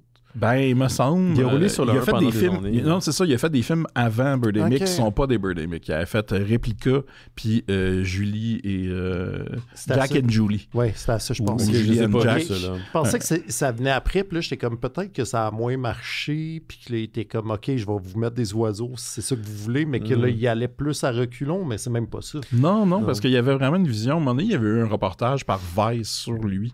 Puis il essayait de vendre son pitch pour le 3e. Là, il voulait le faire en 3D. Puis tout le 2e venait de sortir. Puis les gens, ils disaient « Ouais, ben là, ça n'a pas de bon sens. Il faut que tu essayes d'autres choses. » Il était vraiment qu'il y a d'autres focus. films d'Alfred Hitchcock, mettons, juste Ben, même c'est si ça. tu veux rester Il est là-dedans. pas, c'est pas quelqu'un, il a pas l'air d'être complètement là. Il a pas l'air... Ben, il y a un message. Il y a un message, je sais pas qu'il n'y a pas de message, puis il est peut-être bien gentil, mais tu vois qu'il est un peu déconnecté. Moi, au début, je pensais que c'était comme genre une gamique, c'est quelqu'un qui était tout à fait au courant de ce genre de film qui faisait que c'était épouvantable. Mais quand il est venu à Fantasia pour présenter son film, j'étais, oh mon Dieu, soit c'est ça le meilleur méthode acteur ever. Tasse-toi de là, Joaquin Phoenix, ou le gars, il est pas tout là. Ouais, non. Mais bon, en ce moment, il thrive. Ah, écoute, Ça il en marche. fait des films. Il en lui. fait des films, c'est vrai. J'en ai pas fait de dire, film. Non, c'est ça, on peut pas dire ça. Non, à part mon court-métrage Ninja Chrétien, il y a genre 20 ans de ça. Ninja Chrétien. C'est vrai. C'était le titre ou c'était le genre? C'était tout. C'était une fausse bande-annonce d'un film qui s'appelait Ninja Chrétien. C'était des ninjas avec des croix autour des coups. Puis la séquence d'ouverture, c'était des mains qui, mettons, une main qui se trempe les doigts dans genre d'eau bénite. Tu sais, c'était une super de belle shot. C'était pas voulu parce que c'était dégueulasse. C'était filmé en mini-DV. Puis la shot de reveal, c'était comme, imagine, l'hôtel, tu sais, dans une église. Puis on avait filmé ça dans l'église, dans le quartier gay. Ils nous avaient autorisé de venir. Puis les deux ninjas qui sortent des espèces de portiques. Tu as l'impression, tu sais pas où ça s'en va, là, ça. Ils font un jump kick en se croisant, puis s'installent chacun de leur côté de l'hôtel. Ah, wow. Ouais. Et pourquoi j'ai jamais vu ça? Parce que je pense pas qu'il y ait une copie de cette affaire-là qui existe quelque part. J'avais pense que envoyé je le l'ai, film. ouais. Tu l'as-tu pour Je vrai? pense. Ah, ben si tu l'as, il faudrait qu'on le Alors, je réécoute. fouille, là. mais- Ouais, je suis dedans en PIM vraiment pas longtemps. Puis je l'avais envoyé à Space jadis et j'avais appris. Puis elle l'avait passé. Ah ouais? Wow, ben t'as fait ça? J'ai fait Space, oui. Ouais, Genre presque 20 ans. Tu pourrais avoir une fiche IMDB avec tout ça. Ben j'ai une fiche IMDB. Bon, tu vois? J'ai une fiche T'as IMDB. réussi, Elle est pas à Ben. jour. Mais oui, j'ai réussi parce que j'ai une fiche IMDB. Bravo. Merci. T'es rendu à qui, là? Je pense que c'est à moi. Ouais. Non, Non, c'est à c'est à Laurent. Laurent. On va y aller avec Laurent. Je sais pas. C'est ton jingle, en tout cas. C'est son C'est mon jingle. jingle. Je vais vous parler d'un film que j'ai vu. T'as écouté un film? J'ai regardé un film. Il y a un gars qui pop and lock. Non, c'est pas vrai. Je vais vous parler d'un excellent film que j'ai vu. Ok, c'est une joke de Daddy Can Dance. Ouais. Est-ce que si je vous dis le nom Takeshi Kitano, ça vous dit quelque chose? Ouais, c'est le genre d'affaire que Jake a sûrement prononcé ce nom-là 10 000 fois. Probablement. Parce qu'il me semble que c'est le nom de C'est un réalisateur et acteur qui est connu pour faire des films de police ou de yakuza comme vraiment dark, des films comme Violent Cop, Hanabi, Sonatine. Il a fait un Zaitoichi aussi en 2003, genre. Oui. Mais qui est aussi connu pour comme animer des talk shows vraiment fucked up, humoristiques au Japon. Fait qu'il y a comme les deux côtés. Puis là, ce gars-là, il vient de sortir un nouveau film qui s'appelle Broken Rage. Okay. Wow, j'adore. Qui est disponible sur Amazon en ce moment. Et donc, Broken Rage, c'est un court film, ça dure seulement 66 minutes. En gros, la première demi-heure, c'est un film très classique de Yakuza, très très dark. Là. C'est lui-même qui se met en scène. Puis on s'entend, c'est rendu un vieux monsieur. Là. Il a genre 75-80 ans.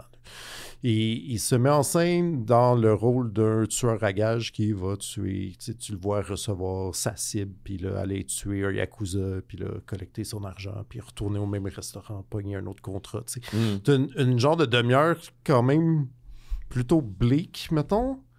Très silencieuse, où il se passe pas grand-chose. Puis là, une moment donné, le film, tu penses qu'il continue. Il retourne au restaurant pour repogner un autre contrat. Sauf qu'en fait, le film, il recommence. C'est la même calice d'affaires, mais la version slapstick. Oh, wow. Fait que là, c'est comme les mêmes scènes, sauf qu'il mange une porte dans le front, il tombe en bas de sa chaise, il rate son kill de façon vraiment stupide. Puis là, c'est une demi-heure où t'es comme, tu viens de te taper une demi-heure vraiment dry de Yakuza qui meurt, genre, c'est glauque, là. Puis là, c'est comme la même affaire, mais avec genre... Du cabotinage. Ouais, puis qui s'enfarge d'un tapis, genre. Wow! J'ai capoté ma vie. Ah, c'est que c'est drôle. Pour vrai? Ouais. Puis c'est vraiment la deuxième ça. partie. Oui, ben c'est ça. Mais tu sais, je pense que, tu sais, comme rendu là, je suis comme, moi, je suis bon public pour les gens qui tombent. Oui, t'aimes bien ça, le monde qui se pète la gueule. J'aime bien ça, le monde qui se pète la gueule. C'est mon go-to. Ouais. Que voulez-vous? Ça me fait rire. Mais... tu sais, je pense que j'aurais apprécié la chose, c'était juste la deuxième demi-heure. Mais du fait que t'as eu la première demi-heure qui est comme super aride au début, puis que là, t'es comme, tu penses que t'es comme, OK, mais là, comment il va rechier cette scène-là? Ça se peut pas. Puis là, il trouve un moyen de genre d'être complètement incompétent de façon aberrante, puis ça renforce le processus humoristique. Fait que, écoutez, c'est un 66 minutes très, très bien investi. C'est assez court si jamais vous voulez, comme cette comédie, je veux me coucher tôt, mais je veux aussi m'amuser. C'est vraiment chaudement recommandé. Broken Rage. Broken Rage. D'ailleurs, j'ai pas vu beaucoup de Takeshi Kitano. J'ai vu Violent Cop il y a une couple de mois, qui est probablement le film le plus trash et nihiliste que j'ai vu de toute ma vie. Nice. Fait que j'étais comme d'où ma surprise. Je savais qu'il y avait un autre côté un peu plus slapstick à sa carrière, mais je n'avais pas été en contact avec... Comme un genre de Takashi Miike là, qui va dans toutes les directions. Là. Ouais, un peu. Probablement, ouais. Ouais, mais tu sais, Takashi Miike, c'est comme plus... Ouais, c'est blendé ensemble, là. T'es comme, ceci est la chose la plus over-the-top que j'ai vue. Mais des fois, il fait des films dans une autre puis... direction. Ouais, c'est clair. Ouais. Mais ouais, c'est un peu la même génération de gars aussi super prolifiques qui arrêtent jamais de travailler puis qui chient 4 films par année, là. Ouais, je sais pas comment ils font. Ouais, ils travaillent non-stop. Ouais. Merci, Laurent. Ça fait plaisir.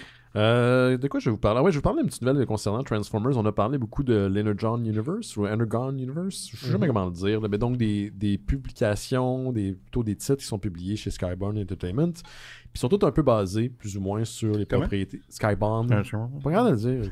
Comme... C'est parce qu'on dirait que t'as mis ta main pour Skybound. C'est moi, un petit bon en dessous. Je suis devenu... Comment il s'appelle, Colin? On l'a reçu à l'émission. Yves Corbeil. Yves Corbeil. Je l'ai mis Corbeil 2 secondes. Donc, des propriétés qui sont... des titres sont basés sur des propriétés d'Hasbro, dont Transformers. Et moi, j'aime bien ça. D'ailleurs, j'ai acheté Scarlett et Destro. Ouais. Et je me suis abonné à G.I. Joe qui va sortir plus tard cette année. C'est vraiment bon. Fait que c'est vraiment un bel univers. Vous allez voir dans nos épisodes, on en a parlé en maudit. Je pense qu'on a tous fait les premiers titres. Hein? Je pense, ouais. Ouais, toute la gamme. Il y en a au moins 4 différents. Facile, c'est ça. Puis bon, donc ce qui est intéressant à souligner, c'est que Hasbro ont Transformers. Transformers est en ce moment, ils ont une série chez Skybound. Et c'est pas la première fois en fait que Transformers est exploité en comic book. Il y a eu d'autres maisons d'édition par le passé. En fait, c'est ça qui est intéressant. Quand on parle de Transformers, on parle des cartoons, il y a différentes séries télé, les films de Michael Bay, mais ils ont un important historique en comic book. Puis avant d'être publié chez Skybound, ils étaient publiés chez IDW Publishing pendant plus de 10 ans. Et ils ont été publiés auparavant dans une maison canadienne qui n'existe plus aujourd'hui, qui s'appelle Dreamwave.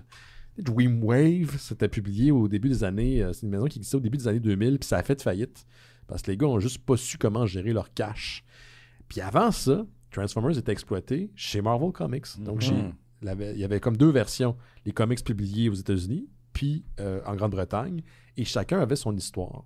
Et les 2 séries de comic book ont inspiré beaucoup les médiums qui ont suivi, donc les autres séries d'animation, les films, tout ça. C'est comme le gros de la mythos a été exploité dans ces années-là, qui est né là-dedans.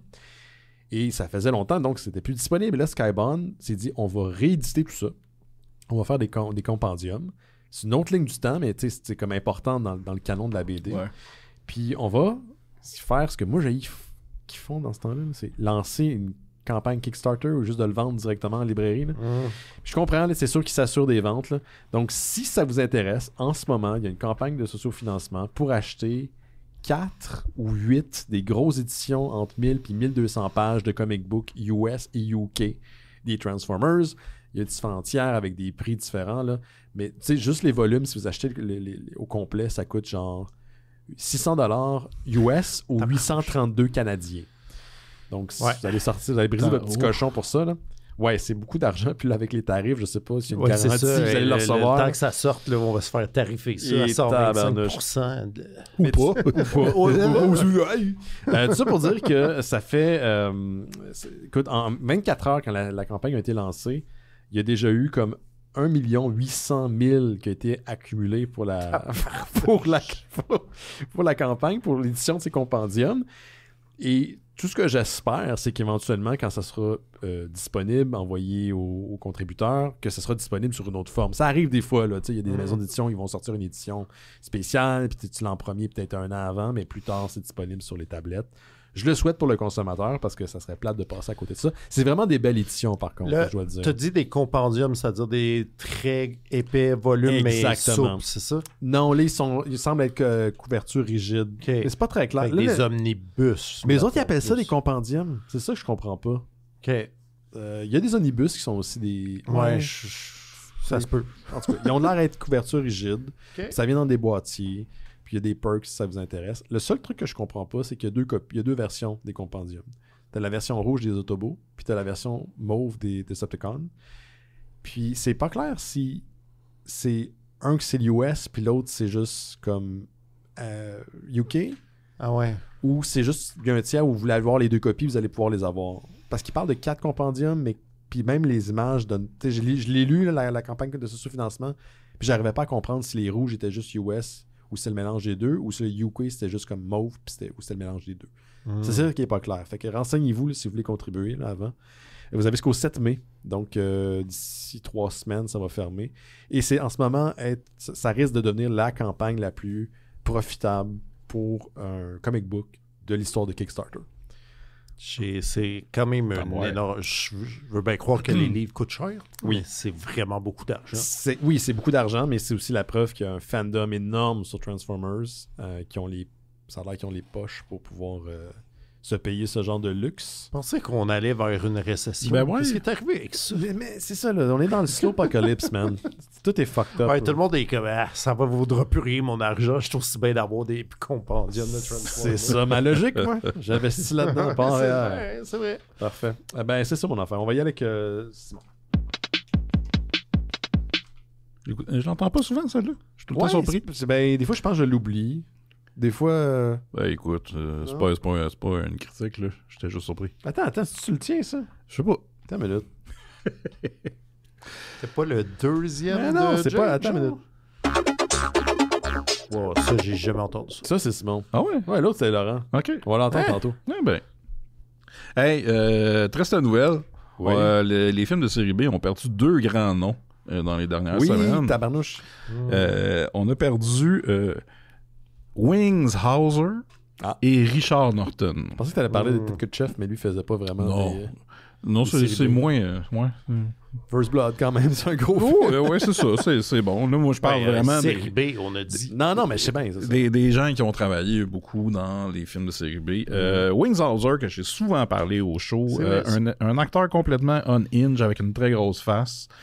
Et là, je vais vous faire un peu ses meilleurs films, si vous voulez, comme le découvrir sur le tard.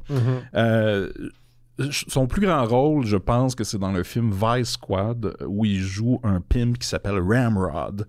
Vice Squad, ce que je pensais qu'elle allait être un petit peu comme film, tu sais, glauque, rough, et quand même, il y a du plaisir à avoir. Le film, il y a comme un peu d'humour, puis c'est sûr, c'est sombre, mais c'est vraiment le fun. Puis lui, ben, il est complètement, tu sais, c'est un pimp habillé en cowboy, et puis... les fameux pimp cowboy. Ouais, il y a quelque chose là-dedans.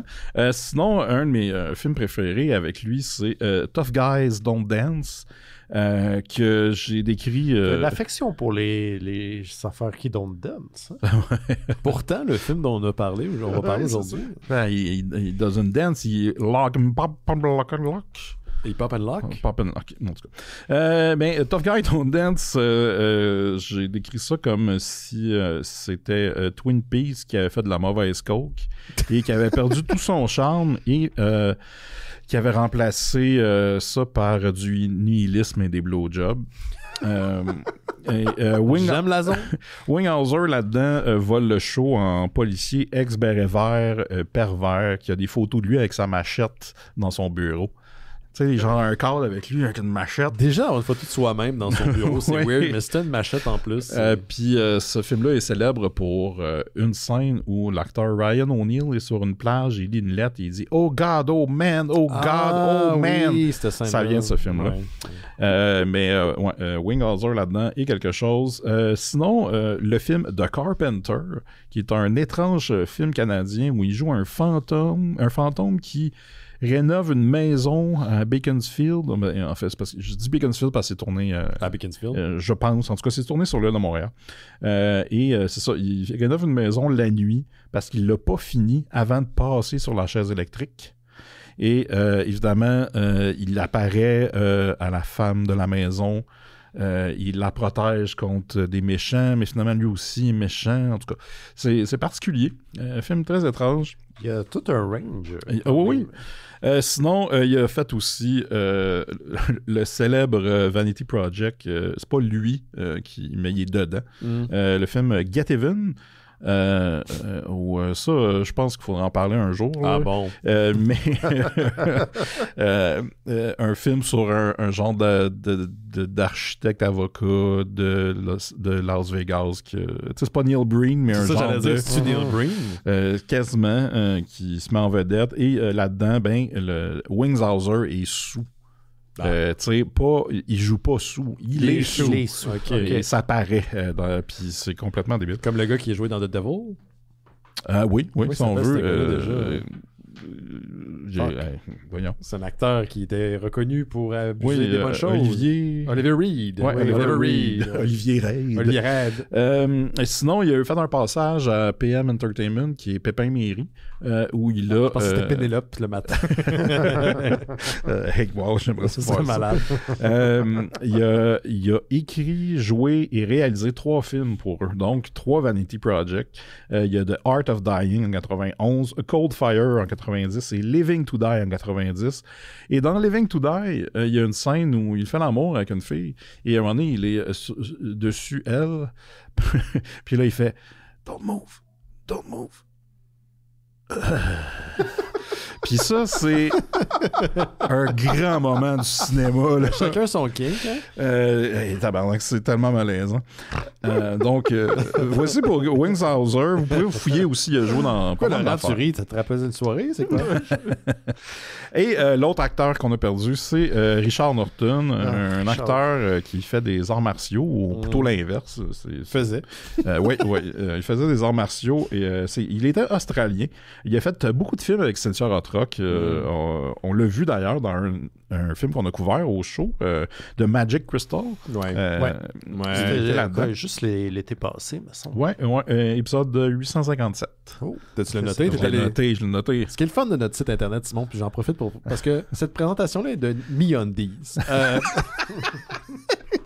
Vous pouvez googler direct, vous faites une recherche dans la barre de recherche du site internet, puis elle fonctionne étonnamment très bien.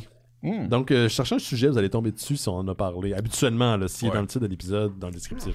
Il a fait aussi quelques films avec Jackie Chan. Il a fait sa filmographie de qualité variable, mais lui, évidemment, il est très bon en arts martiaux. Il a joué, entre autres, dans Jim Kata. Excellent film. Donc, le gars qui fait de la gymnastique, puis... qui s'en va dans le faux pays du Parmistan. Combattre dans un tournoi à la mort avec un village de fous, un moment donné. Ça fait longtemps que je l'ai vu, ça. Lui, c'est un des méchants. Il a joué dans American Ninja avec Michael Dudikoff. Il a joué dans Equalizer 2000, un film post-apo de Cirio H. Santiago, où à un moment donné, il se patente un gun qui a pas de bon sens avec 3 guns ensemble. Ça n'a rien à voir avec le film de Arnold, l'Equalizer. Non, parce que là, c'est le 2000. Oui, il tue Gene Khan à la fin. Il a joué dans Cyber Tracker, version française Robot Flick. Mais il a aussi joué dans les 2 derniers Mad Max. En fait, dans Fury Road et dans Furiosa. Il est un des personnages, il n'y a pas de gros rôle, mais un des sbires du méchant. Un des sbires plus vieux là, dans les comment ils appellent, les white boys. Là. OK. Puis fun fact, c'était aussi l'entraîneur des membres de ABBA. No shit. Mais là, qu'est-ce qu'ABBA va faire? C'est rendu des hologrammes, ABBA. Comme Tupac? Oui. Leur collaboration va être malade. ABBA meet Tupac. J'étais intrigué. Mais ça. Tu sais, il vient au riff, je sais pas comment t'appelles ça, je connais rien en musique, mais il vient à l'espèce de pause. Là. Ah ouais. Tu sais, dans le tout. Au bridge. Au bridge, merci, tu vois que je connais ça. C'est pas un jeu de cartes, ça? Aussi. Aussi. Puis, juste mentionner 2 films aussi un peu moins connus de sa filmographie que j'ai bien aimé parce que c'est ça, vu qu'il est décédé, ben évidemment, je suis un peu retourné dans ses films. Donc, il y a The Sword of Bushido, un film de 90 que là-dedans, j'ai-tu dit 90? T'as dit 90. OK, 90. Je t'ai compris. C'est bon. Là-dedans, il y a des ninjas, du sexe et une poursuite en go-kart. Nice. C'est un bon week-end. Ça, c'est le fun. Et sinon, le film Blood Street de 1988, qui est un vanity project de Léo Fong, qui joue Joe Wong, un private investigator, un détective privé, et notre Richard Norton joue le méchant là-dedans. Il n'y a pas un très gros rôle, mais le film vaut la peine parce que c'est un peu tout croche et vous savez que j'aime ça. Oui, quand c'est tout croche. Et là, je veux juste mentionner aussi que pour le mois de mai, tu sais, j'étais un peu perdu là parce que je suis sorti du mois de Reb Brown, February, ouais. Ça fait 2 mois, là. Puis, ben, c'est ça, mais ça fait 2 mois aussi que j'étais un peu mes choix. T'as pas de focus. J'ai pas de focus. C'est de ce temps-ci, qu'est-ce qui se passe? J'ai slacké sur la drogue aussi, fait que... Ça aide. En fait, c'est que j'ai un peu moins de concentration pour les films. Je me laisse facilement distraire, fait que souvent je me tanne vite. Fait que j'ai essayé des trucs, il n'y a rien qui m'a vraiment comme accroché. Mais là, je me suis donné un objectif pour le mois de mai. Je vais faire le mois de Mathias Yu. Pour Mathias Yu, un acteur que j'ai il y a à peu près 2-3 ans, j'avais commencé son autobiographie et là elle traîne dans mon tiroir de table de chevet. Puis je me suis dit, mais c'est pas pire, tu sais, s'il y a le mois de mai qui s'en vient, je peux faire un jeu de mots avec ça. Ça me rend heureux. On sent que c'est le moteur. On commence avec un jeu de mots et après on verra. Fait que ça va me motiver peut-être à finir la biographie. Pas qu'elle était pas bonne, mais à un moment donné, tu sais. Il est décédé, lui, il est encore actif. Il est encore actif. Il fait des films de temps en temps, mais vous allez. C'est pas le plus connu, mais visuellement, c'est vraiment un grand gars musclé avec des cheveux longs. Un gros nez de boxeur. Hey. Ouais. Puis, c'est ça, là, je me suis fait une liste de films. Je vais essayer de revoir quelques-uns de ces classiques, mais beaucoup de ces films que j'ai pas vus. C'est pas lui qui était dans Dark Angel? Oui, exactement. C'est lui qui jouait le méchant. Il a l'air d'un Fabio. Exact. D'un jeune Fabio. Ouais. Fait que je reviendrai avec ça. Là.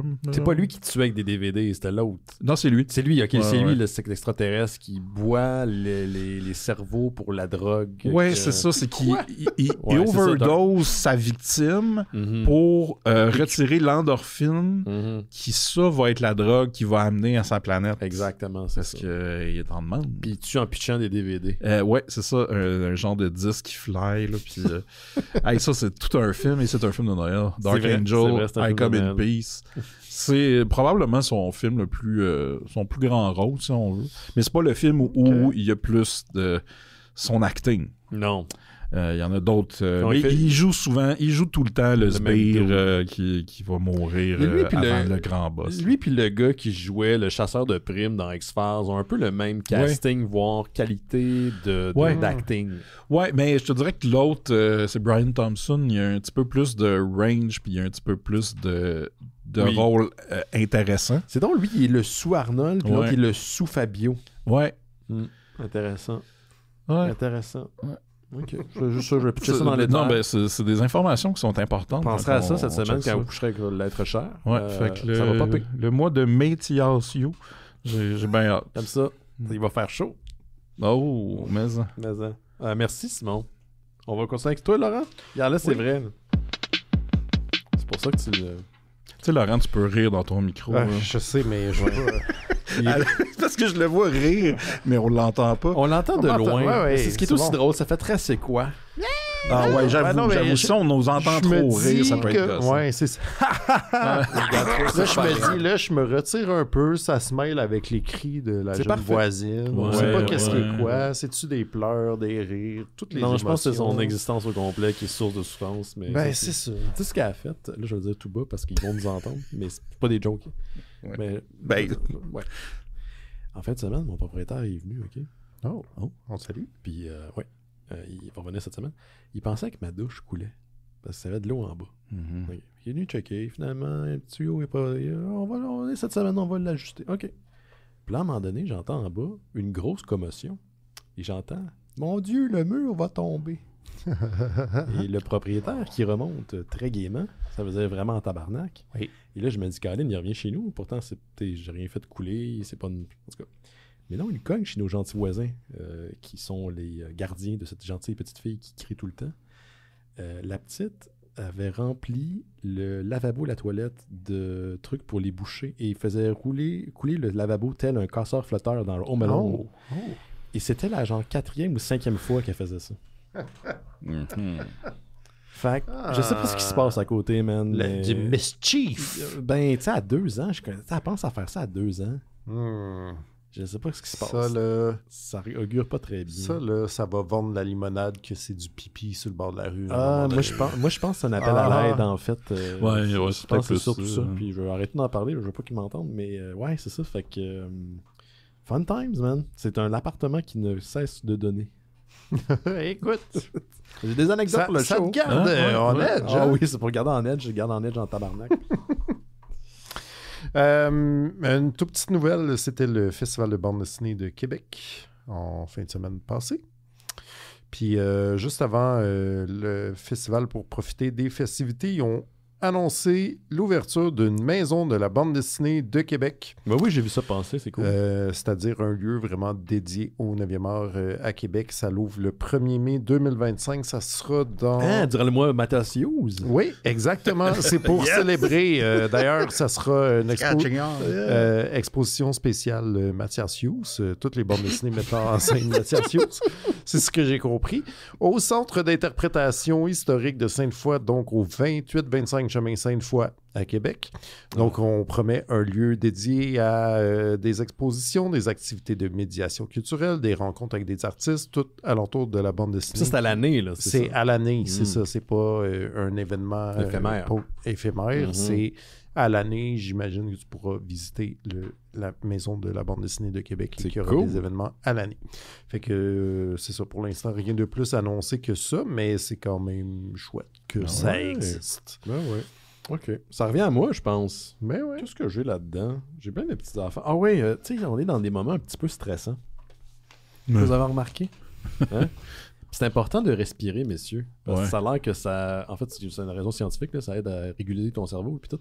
Ouais. Puis moi, ce que j'aime bien, c'est écouter aussi des vidéos d'ambiance sur Internet. Puis Dieu sait qu'il y en a beaucoup. Il y a plein de petites catégories. Là, c'est sous la catégorie ambiance. Là. Mm-hmm. Il y a plein de sous-catégories.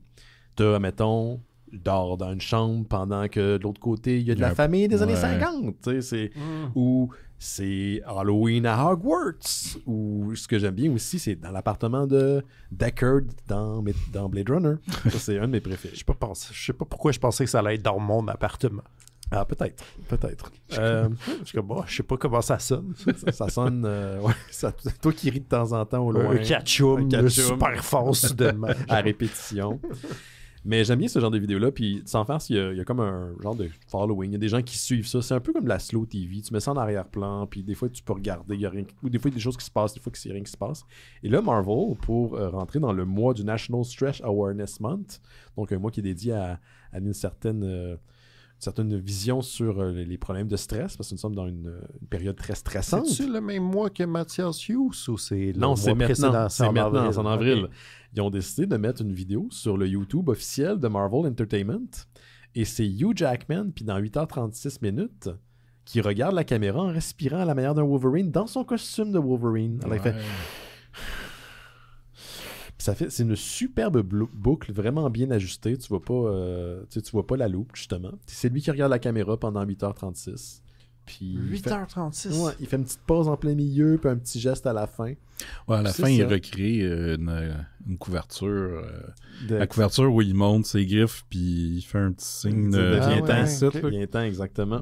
Donc, c'est ça. Je voulais vous dire que ça existe, si ça vous intéresse. Je sais pas qui écoute ça, mais je suis sûr qu'il y a preneur. Il y a tout dans tout. Puis sinon, une petite affaire là, vraiment rapidos, parce que je trouvais ça intéressant de le souligner. Vous souvenez-vous quand vous avez reçu votre... je sais pas, en fait, si vous en avez eu une Super Nintendo, jadis? Non, moi, je n'ai pas eu. Moi non plus. J'ai comme skippé. J'avais le Nintendo, puis après, je pense que j'ai eu le PlayStation 1. PlayStation 1. Ah, j'ai eu le Genesis, oui, c'est vrai. Moi, j'ai eu la Super Nintendo plus tard, puis c'est une de mes consoles préférées à ce jour. Et ils viennent de découvrir, ou plutôt ça fait quelques temps, qu'ils ont découvert que la Super Nintendo, certains modèles, ou plutôt certaines unités, avec le temps, ils sont pas en train d'être moins performantes, elles sont plus performantes. Et ça serait dû au fait qu'il y a le processeur pour l'audio, et je pense que c'est une genre un composant de c'est pas comment t'appelles ça, calcium, silicium, qui avec le temps se désagrège, qui fait que le son va un petit peu plus vite et le pitch est un petit peu plus haut. Okay. Et là, il y a des gens qui ont commencé à étudier à savoir si on joue sur ce genre de console-là pour essayer de battre des speedruns, il y a un mauvais avantage parce qu'il y a toute une communauté de gens qui pratiquent des speedruns. Puis tu sais, il y a comme des compétitions, puis c'est bien sérieux pour les gens qui les pratiquent. Puis finalement, non, ça serait négligeable parce que le CPU lui-même... c'est une fraction de seconde. Ouais, puis le CPU lui-même... Ben, c'est même pas une fraction de seconde, c'est en bas de ça. Puis c'est le CPU lui-même qui va gérer le reste de la console comme telle. Ce que ça peut aider, c'est peut-être au niveau des chargements entre les niveaux, plus que le APU, je pense que ça s'appelle, là, va gérer le chargement de l'audio. Ça peut peut-être aider, mais c'est vraiment négligeable, donc il n'y aura pas d'enjeu à ce niveau-là. Puis si vous le remarquez, puis 3/4 du monde ne le remarqueront pas, c'est que le son va être un petit peu plus élevé, puis un peu plus rapide, mais c'est très, très, très négligeable. Donc je trouve ça intéressant que le temps, cette console est devenue, en guillemets, radiophonique, plus performante. Ouais. Le CPU, lui, c'est je pense une batterie ou un composant de quartz. Puis c'est ça qui fait que ce n'est pas affecté contrairement à l'autre qui est une composante qui se désagrège avec le temps. Ah ben, c'est ça. Avez-vous un dernier truc, toi, Simon? Je peux plugger une petite affaire que j'ai vu qui existait. Il y a des spectacles à LA dans une salle où il y a plusieurs comédiens et comédiennes, gens qui font de l'impro, du stand-up, qui se réunissent pour lire un script d'un film. On a déjà eu ça ici avec Ding et Dong, entre autres. Là, il y a eu récemment un pour Star Wars et un pour le premier film de Muppet. Et là, j'ai vu qu'il y en a un qui s'en vient qui est de Muppet Script. Donc, c'est pas de... C'est sur le Muppet Caper, où ils vont... lire le script et c'est j'en parle parce que tantôt on parlait de Smosh et il y a des gens de Smosh qui vont être là pour les gens de Dropout, d'autres comédiens qu'on a vus dans les comédies puis j'ai pas de nom là, c'est juste que j'ai vu ça, mais c'est sur le site Dynasty Typewriter, vous pouvez acheter un billet pour l'écouter en live stream ou juste le louer par après. C'est comme 15$ US, mais j'ai vu des extraits de celui Star Wars, ça avait l'air le fun. C'est humoristique, les gens? Oui, c'est ça. Il y a beaucoup d'improvisation. J'ai vu l'extrait de Star Wars où la fille je me souviens jamais de son nom, celle qui joue She-Hulk, joue Princesse Leia. Et qui fait le message à Obi-Wan Kenobi, mais elle le fait d'une façon un peu trop cochonne. Fait que Obi-Wan, il est comme je veux revoir. Non, pas Obi-Wan, Luke Skywalker veut revoir le message. Puis, c'était drôle. Et le gars qui jouait Luke Skywalker, c'est celui qui jouait dans Summer of 84, qui jouait le tueur. Ah, c'est cet acteur-là. C'est ça. Il y avait Lauren Newman qui était dans les premiers SNL, qui était là, Bobby Moynihan. Il y avait, c'est ça. Il y a plein de gens que vous avez déjà vus si vous suivez un peu le monde de l'humour, la comédie américaine. Fait que, c'est ça. C'est bon. En passant, moi, j'ai déjà acheté quelque chose au Comedy Typewriter. Parce que Dynasty. Parce que le Dynasty Typewriter, c'est une salle de spectacle, mais c'est aussi le nom du site internet. Puis j'avais commandé le spécial réunion de Dan Harmon au début de la pandémie. Puis ça se passait vraiment bien. Là. Des fois, je pense qu'on peut avoir une certaine réticence parce que c'est un site américain, c'est un site qui est extérieur au Canada. T'es pas trop sûr comment ça marche. Puis ça avait vraiment pas été compliqué. Je m'étais pas fait avoir ou ce genre de choses-là. Puis c'était justement là-bas. À la fin du cycle des podcasts de Dan Harmon, il faisait ça là-bas au Dynasty Typewriter. Parce que je pense le Nerd Room ou qu'importe où ça se faisait, le Comic Book Shop, a fermé, puis on finit par se déplacer, puis on finit là-bas. Podcast que j'aimais beaucoup écouter. C'était des fois, il y a des épisodes un peu rough, là, mais surtout quand il sous la gueule, mais c'était vraiment un bon podcast, dont je m'ennuie un petit peu. Toi, Simon, Laurent, pardon, y a-t-il quelque chose qui te Non, j'avais fini pour aujourd'hui. Excellent, messieurs. On va parler maintenant de la chose dont on veut parler depuis que nous sommes nés. Nous ne le savions pas, mais nous sommes nés pour parler de Daddy Can't Dance. Mais juste avant, je vous rappelle qu'on a un Patreon. Puis ça donne bien parce que du nouveau contenu qui s'en vient. J'ai 2 épisodes qu'on a enregistrés en fin de semaine avec Rémi et Antoine dans notre cycle dédié au réalisateur Paul Verhoeven. 2 gros films avec des boots puis de la violence. On parle de Total Recall puis Basic Instinct. 2 films qui sont quand même excellents et qui vieillissent somme toute bien. Même Basic Instinct, c'était loin dans ma tête, puis je l'écoutais quand j'étais un adolescent de Lubrique. Mais là, avec un regard d'adulte, j'étais oui, c'est cochon, mais c'est comme un film noir. C'est néo-noir, ce film-là, puis c'est très, très, très bon. On a eu des bonnes discussions. Donc, l'épisode sur Total Recall devrait s'en venir cette semaine, disponible sur notre Patreon. C'est dans le cadre de Bifurcation. C'est le podcast exclusif associé à notre Patreon. Si vous voulez inscrire, le nom est dans le descriptif de l'épisode, ou plutôt l'adresse. Il y a aussi un bouton sur notre site internet. C'est super facile de s'inscrire et se désinscrire aussi à la plateforme. Il y a des gens, des fois, pour leurs finances, vont arrêter, vont recommencer. C'est super apprécié. Encore une fois, vos contributions, faites en sorte qu'on garde le show en existence. Là. Si vous disparaissez, on n'aura aucun moyen de continuer à financer les Mystérieux Étonnants. Ou si vous avez à l'avance des épisodes de Terre humaine chez Isidore, avant que qu'ils soient tous disponibles pour le public. Noël chez Isidore et Terre Kaiju sont aussi produits par les Mystérieux Étonnants. Et on vous donne aussi accès au Discord des Mystérieux Étonnants quand vous donnez au Patreon des Mystérieux. Imaginez ça, là, c'est comme Internet, mais sans trop de cul. Donc, c'est une place où les gens partagent des articles, des nouvelles, des découvertes. Ils écoutent justement de la lutte. Ce dimanche, on va écouter WrestleMania en gang. Et des fois, des films aussi durant l'Halloween, d'autres périodes durant l'hiver. Donc, si vous vous abonnez au Patreon, écrivez-moi à travers la plateforme. Je vais vous envoyer le lien. C'est pas automatique. Il faut le faire à la mitaine. Mais sachez que toutes vos contributions sont réutilisées et remises dans le show. Merci à tous ceux et celles, d'ailleurs, qui font en sorte qu'on peut continuer à faire les Mystérieux Étonnants depuis maintenant 19 ans. Donc, on va prendre une petite pause. On rappelle, on est sur les plateformes de bullshit, mais oui, on n'est pas vraiment là-dessus. On prend une petite pause, on revient dans quelques instants avec le film. Ça s'appelle Daddy Can't Dance de Pete Vinard.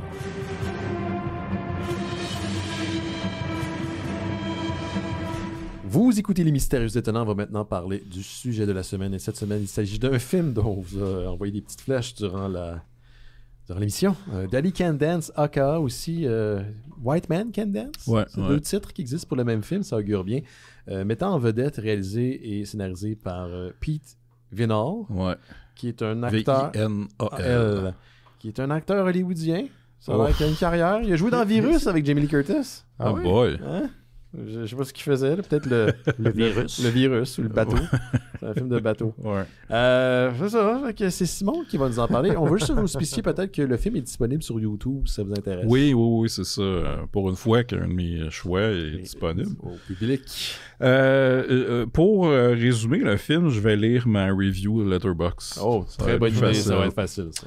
Wish Jean-Nicolas Véraud veut participer à une compétition de breakdance pour sauver le rein de sa fille en s'entraînant en secret et en utilisant le suspension of disbelief et un body double.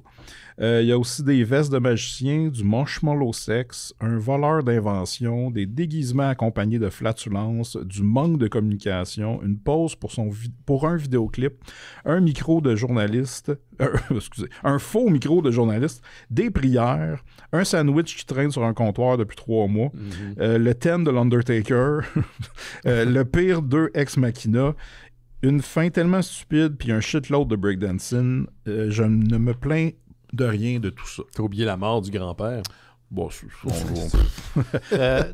hard attacks. Et si vous pensez que c'est beaucoup trop, tout ça, ce que Simon, où il exagère, non, c'est vraiment dans le film. C'est vraiment... Oui, mais c'est ça aussi. C'est un vanity project d'un gars qui a, dans le film...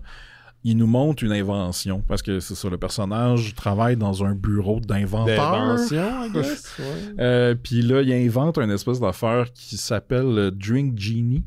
Je pense que c'est ça le titre. Drink Genie, et c'est comme un truc pour tenir tes contenants tes verres ou tes cafés. Il explique même pas dans le film. Tu peux mettre dans le sol ou tu peux mettre sur la porte de ton char.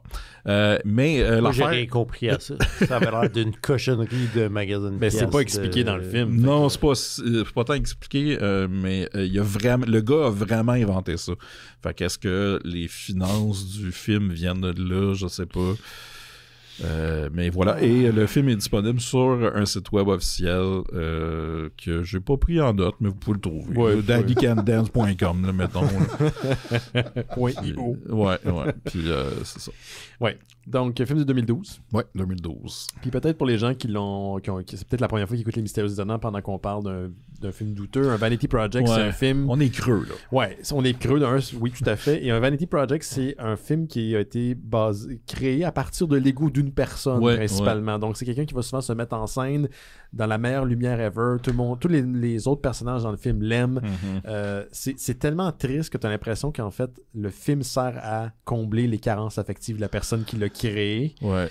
Donc, dans celui-ci, Pete Vinall joue un homme de famille qui est respecté, qui a une super de belle femme beaucoup plus jeune que lui, avec un enfant qui l'aime, puis une job où il a l'espèce de goofy de base, il est super bon dans ce qu'il fait, puis il est avec le monde qui il travaille. Et il y a aussi un passé de danseur de rue, genre. Ouais, de faisait du breakdance. Ouais. Fait qu'à un moment donné, quand sa fille, puis ils sont aux États-Unis, donc quand sa fille, elle est malade, ils n'ont aucun moyen de pouvoir trouver l'argent pour l'opération. Donc, il décide de rentrer dans une compétition de breakdance où il pourrait avoir 40 000, qui est d'ailleurs pas la somme totale, hein, parce qu'il y a du monde qui prête de l'argent. Oui, c'est ça. Moi, c'est mon bout préféré du film. Je trouvais ça très réaliste. D'un, c'est comme aucun bon sens qu'il y ait un concours de breakdance qui donne 40 000 $. Non, mais c'est même pas genre un élément magique de scénario que c'est genre la somme dont il a besoin. C'est vraiment genre comme, hey, si je gagne ça, puis que je réussis à gruger à une coupe d'autres places, puis que toi, tu me passes de l'argent, j'aurais assez d'argent. C'est tellement compliqué. Il y a ses amis qui donnent 35 000, puis son boss, il dit, on va plus trouver un petit 5 000. 3 500. 3 500. Ah, j'ai compris 35 000, tu vois. Moi aussi, je me suis dit, attends, déjà, 3 500, c'est quand même pas mal d'argent. Je suis désolé, Laurent, si t'as besoin de ça, tu meurs. Je ne demanderai pas à toi en premier. Bon, ok, c'est bon. Puis il y a cet élément-là, puis il y a aussi l'élément qu'à son bureau, il y a un collègue qui lui vole son invention. Oui, du Drink Genie. Oui, donc il se fait mettre à la porte instantanément, sans aucune preuve. Ça n'a pas rapport, ce que Et ces deux éléments-là, il n'en parle pas à sa femme. Non, c'est ça. Et là, tout le long, sa femme pense que il y a une aventure à quelqu'un. Mais c'est impossible, c'est un homme de Dieu, il prie. Je sais, mais... Parce qu'il y a de la religion dedans aussi. Mais il apprend pas qu'il peut le dire à sa femme. Là, c'est une affaire d'équipe. Là, Des couple, graves problèmes de communication. Ouais, D'ailleurs, j'ai pas trop compris. En fait, c'est ça l'affaire, c'est que déjà le film à la base est un cliché ambulant, mais il mélange plein de clichés dont il n'y a pas besoin dans la structure de son film. Ça pourrait être juste lui qui essaye de trouver une solution pour avoir de l'argent pour sa fille, puis il s'entraîne, parce que c'est ça, là, essentiellement, le film. Mais en parallèle, il y a toute l'espèce de subplot où il essaie de retourner dans son ancien lieu de travail pour parler à son patron, pour pouvoir lui dire, hey, en passant, c'était pas vrai, c'est pas moi, c'est moi qui ai inventé l'invention, je me suis fait avoir par mon collègue. Mais son patron qui le connaissait assez pour lui donner de l'argent pour l'aider. Ouais. Fait que t'as pas son Ils se sont pas reparlé. Non, il a pas demandé, genre, c'est vrai. Ouais. Non, mais au pire, explique-toi. T'attends qu'il sort pour, je veux dire, pour souper ou quand il retourne à la maison. Mais non, il s'en va dans un magasin qui lui donne des costumes. Qui est une de ses amies qui donne des costumes. Puis là, fait qu'il peut mettre en scène tous ses talents d'acting, dont je cite, attends, le vieux monsieur qui pète avec son dentier, le scientifique avec les dentiers qui pète peut-être probablement. Pète aussi. Puis, tu sais, d'autres, ça n'a pas rapport, man. Puis, t'as le gardien de sécurité qui est là, qui est clueless, puis qui le laisse rentrer à chaque fois. Ouais. Puis, ce qui me fait rire, c'est que dans toutes ces séquences-là où il essaie de rentrer, puis c'est pas des séquences qui sont une après l'autre, ils sont répartis un petit peu partout, on voit le coucher de soleil à l'extérieur. Ils ont clairement, tous été filmés en même temps. Soit ça, ou surtout à la fermeture du bureau. C'est ça que je voulais dire.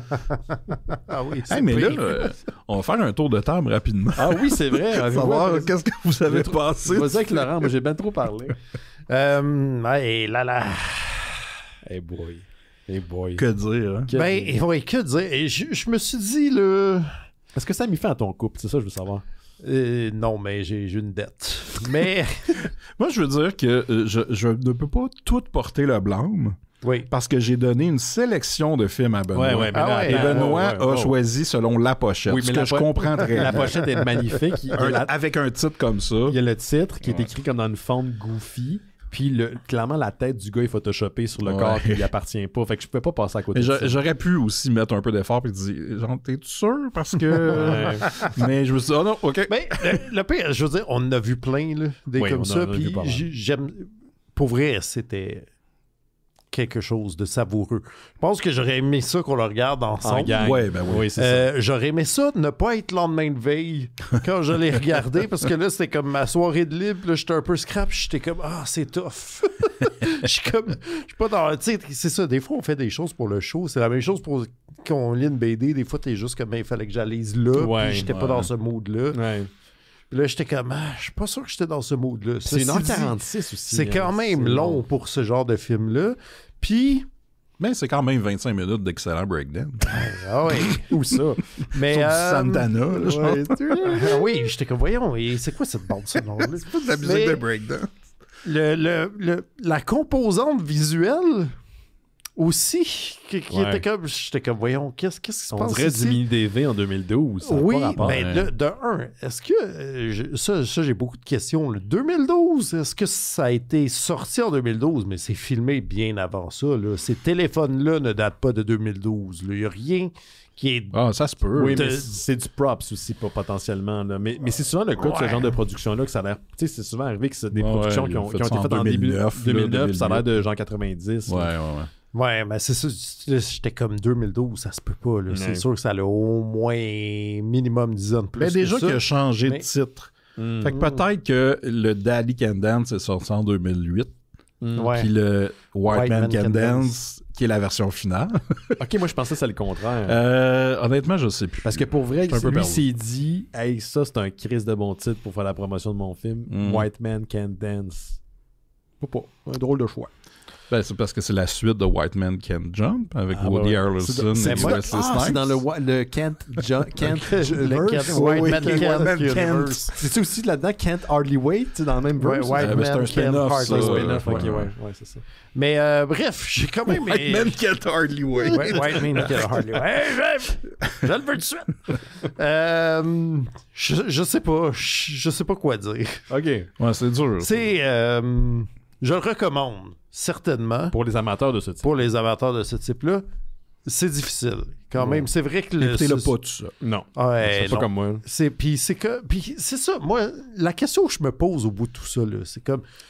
Tu sais, je veux dire, je comprends d'où ça vient un Vanity Project. Tu sais, je comprends que tu penses que t'es comme, hey, je peux faire ça, puis tout. Puis là, je suis comme, mais semble que si moi, je me ramasse à faire un film que je joue dedans, là, mettons que la prémisse que je mettrais dans mon film, ça serait alentour de quoi que je suis bon dedans, tu sais, puis que je sais faire. J'en vends des livres. Whatever, tu sais. Ouais. Mais comme ce gars-là, il est comme, moi, je vais faire un film de breakdance. Il n'y a pas, genre, ce gars-là n'a jamais fait de breakdance. Mais non, il danse même pas dans le film. Il y a, attends. Non, moi, je pense qu'il y en a fait. C'est pas juste qu'il danse pas dans le film. Jamais il ne plie les genoux dans le film. Jamais il s'approche. Mais il dit que sa force, c'est le pop and lock. Ah, mais c'est ça que ça explique. Donc, le titre d'origine de travail, c'était White Man Can't Bend. Ah, oui, ouais. Can't bend. Mais moi, je pense que c'était quelqu'un qui faisait un peu de breakdance, mais juste en le 82, oui, puis juste le pop and lock, là, pas les spins puis tout. Parce que quand, à la fin, le gros show de breakdance, clairement, il y a des shots que c'est pas lui. Là. Non, c'est pas lui. Oui, quand il y a un effort physique, là, c'est pas lui. Ça, c'est long avant que énerve-toi pas, il y ait Laurent. sa doublure, tu sais.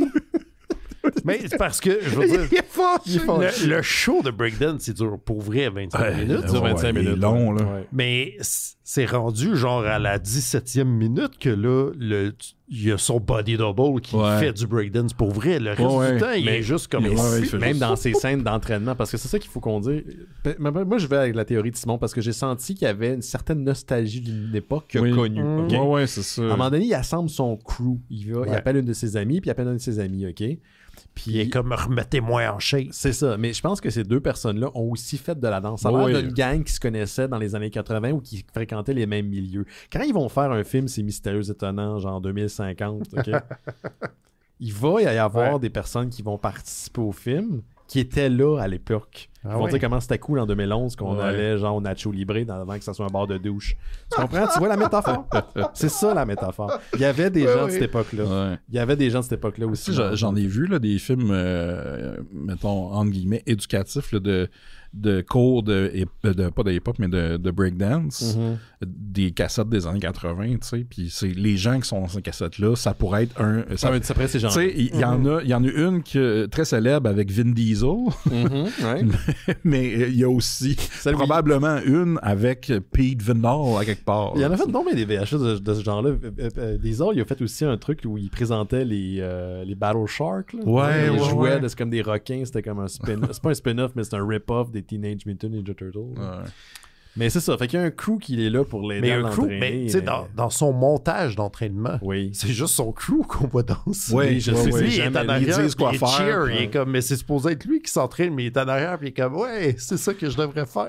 Je vais vous dire, moi, mon appréciation du film. Oui, je l'ai pas partagé encore. Je savais pas dans quoi j'allais m'embarquer. J'aurais jamais dû écouter ça tout seul. Je pense qu'à l'avoir écouté en gang, on a vraiment plus trippé. Le bout où j'ai senti il y a quelque chose dans le fond de mon esprit qui m'a dit « Ah, fuck, t'es dans la merde », c'est quand il mange un marshmallow dans la première séquence familiale avec son père, avec sa mère, avec sa petite fille et sa femme. On lui donne un marshmallow qui clairement a été cuit 3 heures plus tôt. Là. Ouais, il y a de la fumée qui sort des oreilles, c'est Looney Tunes. OK? Ouais. Puis il y a du tracking ses oreilles, puis le tracking est assez fidèle parce qu'il bouge, puis la fumée suit. Je dis, qui a pensé que c'était une calice de bonne idée de faire ça, puis qui a mis autant d'efforts? Donc, on est dans la merde. Et le film, tout le long, d'un, il a l'air à travailler à l'idée que je me fais de la pire job ever, là. Tu sais, le lieu, c'est comme un genre de place industrielle avec du monde fucking boring, puis le boss qui dit on est aussi une famille. Là. Ouais, sur le bord de la 40. Le bord de la 40, exactement. Là, où, avant, tu travaillais à l'ONF, là, sur le côté de l'autoroute. Ouais. Ou mon ancienne job de la Fédération des coops, qui était le building entre le Best Buy et le Toys R Us. Oui, exactement. J'ai pensé full à ce building-là en écoutant le film. Puis ça venait me chercher. Le film me piquait pour je sais pas quelle raison. Puis l'écouter tout seul, j'ai eu de la misère. Ouais. Mais je pense que l'écouter dans un contexte où on est plusieurs, donc d'un, le quotient intellectuel de la gang va tout diminuer parce qu'on est en groupe, ça aurait vraiment plus aidé. Toi, Simon, tu l'as apprécié parce que ça faisait partie de ta liste. Moi, la première fois que je l'ai vu, j'étais avec Nicolas et Laurent. Oui, des amis à nous, là. Ouais. Puis, moi, j'avais eu beaucoup de plaisir. Eux autres, on avait eu du fun, mais, tu sais, mettons, la review Letterboxd de Laurent, c'est une demi-étoile. Ouais. Fait que, tu sais, c'est comme un film que c'est soit tu mets bien comme 10 sur 10 parce que ça n'a pas de bon sens, c'est le fun, ou t'es comme fâché. Mais t'as de la merde aussi, c'est ça. Oui, c'est ça. D'ailleurs, sur Letterboxd, si tu regardes les notes en général des gens qui ont vu le film, c'est les deux extrêmes. C'est les deux extrêmes. Il y a c'est juste des 5 étoiles ou des points 5 étoiles. Il n'y a rien entre les deux. Mais c'est impossible d'être entre les deux, tu sais. Oui, c'est ça. Ouais. C'est comme... Tu peux pas être comme bored. Non, c'est tu vas être soit gossé, fâché. C'est comme la peine de mort. T'es pauvre, t'es con. c'est aussi polarisant, ce film. Mais là, je l'ai écouté tout seul, puis il y avait des affaires que j'avais oubliées, comme le côté très humour du film. Slapstick, ouais. Puis là, en l'écoutant, je me suis dit, oh boy, les autres vont haïr ça. Ben, parce que moi, j'avais de la misère. Ça, j'ai trouvé ça tough. C'est que c'est une affaire qui sache pas danser. Mais c'est parce que ce gars-là, ça paraît qu'il se trouve vraiment beaucoup drôle. Oui, il est comme... Mais... Moi, ce que je suis bon dans la vie, c'est faire rire le monde puis faire des voix. Checkez-moi être genre Madame Doubtfire, là, puis faire changer ma voix puis être funny, genre. Mais moi, je pense que c'est ça. Personnellement, c'est ça qui me fascine avec les Vanity Project, c'est que t'as une fenêtre dans l'esprit de quelqu'un. Exactement. Puis c'est tout le temps des personnages vraiment spéciaux. Puis lui, c'est vraiment un genre que j'ai pas vu souvent parce que oui, il se met en vedette, mais il se pense drôle aussi. Puis ça, j'ai pas vu ça souvent. C'est vrai que d'habitude, c'est plus deep. Oui, c'est soit des deep, gens qui changent la vie des gens. Comme Zillow, Dr. Zillow, Tommy Wiseau, Neil Breen, toute cette gang-là. Lui, c'est comme, ben, tu sais, j'ai du fun à faire ça aussi. C'est le chum que t'attends date à un moment donné, puis qu'elle amène à Noël, puis qui, tu sais, il se pense beaucoup trop drôle. Il fait des petites blagues. Des petites blagounettes, mais là, il a fait un film qui est en vedette. Là. Ouais. Fait que, c'est ça, au final, le film, c'est un chef-d'œuvre. je veux dire, tout est un peu tout croche. La finale. Non, mais je pense que le film perd un peu de ce que j'aime dans ce genre-là, avec toute la finale très longue de Breakdance. Tu sais, si c'était juste un peu moins long, ça aurait été comme... J'ai une théorie pour ça, moi. Oui. C'est qu'il a attiré beaucoup de monde. Il a demandé à beaucoup de monde des faveurs pour cette séquence-là. Ouais. Puis il y a beaucoup de monde qui ont participé. Il pouvait pas couper cette séquence-là. Et c'était impossible pour lui de... Tu sais, il y a tellement de monde qui performe durant la séquence. Puis clairement, peut-être que ce gars-là, à une certaine époque, avait une réputation. Puis, tu sais, mettons, pense à un musicien. Peut-être un local hero. C'est ça fait peut-être 30 ans que le monde l'avait pas vu dans la scène du breakdance. Oh mon Dieu! Pete Venol revient! Puis, tu sais, c'est ça, là. C'est peut-être ça, finalement. Pistol Pete, man! Ouais. C'est quelque chose. D'ailleurs, cette scène-là, moi, une monnaie, c'est parce que c'est long, puis tu pognes le fixe. Tu pognes un peu le fixe, tu sais. Puis là, tu te rends compte que tout le film, il cache qu'il fait ça à tout le monde. Mais que là, tous les personnages du film sont là soudainement. Sa femme est là, avec sa petite fille, ses collègues, puis tout. Puis je suis comme, quand est-ce qu'ils ont su? Ben, c'était film. Quand est-ce que Iceman a su que sa fille était malade? Oui, bonne question. Iceman qui est le méchant. La compétition de breakdance. Comme dans Top Gun. Ouais. Il s'appelle Iceman aussi. Il gagne. Spoiler, là. Oui. Il gagne la compétition. Comme Iceman dans Top Gun. Mais parce qu'il est vraiment meilleur. Pour vrai, là. Genre, comme tout le long, je pensais pas que ça allait être... Tu sais, je pensais qu'il allait gagner parce que c'est un Vanity Project, mais j'étais comme, mais là, il peut pas, là. Il est tu sais, je veux dire, Iceman, il est meilleur que la doublure de Pete Venol. Moi, ce que je trouve incroyable, c'est dans Daddy Can't Dance Maverick, quand Iceman revient.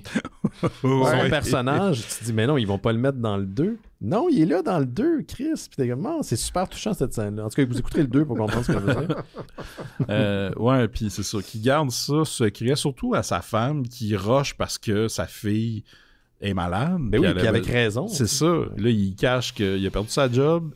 Puis il veut pas lui dire qu'il participe à un concours de breakdance parce qu'il a peur qu'elle rie de lui, mais c'est comme... Puis aussi, sa façon d'y cacher, c'est pas d'y mentir ou de trouver d'autres choses, c'est de juste sacrer son camp Il jamais à la maison. Je m'en vais pour quelques heures. Il donne même pas une raison ou un prétexte. Non, c'est ça.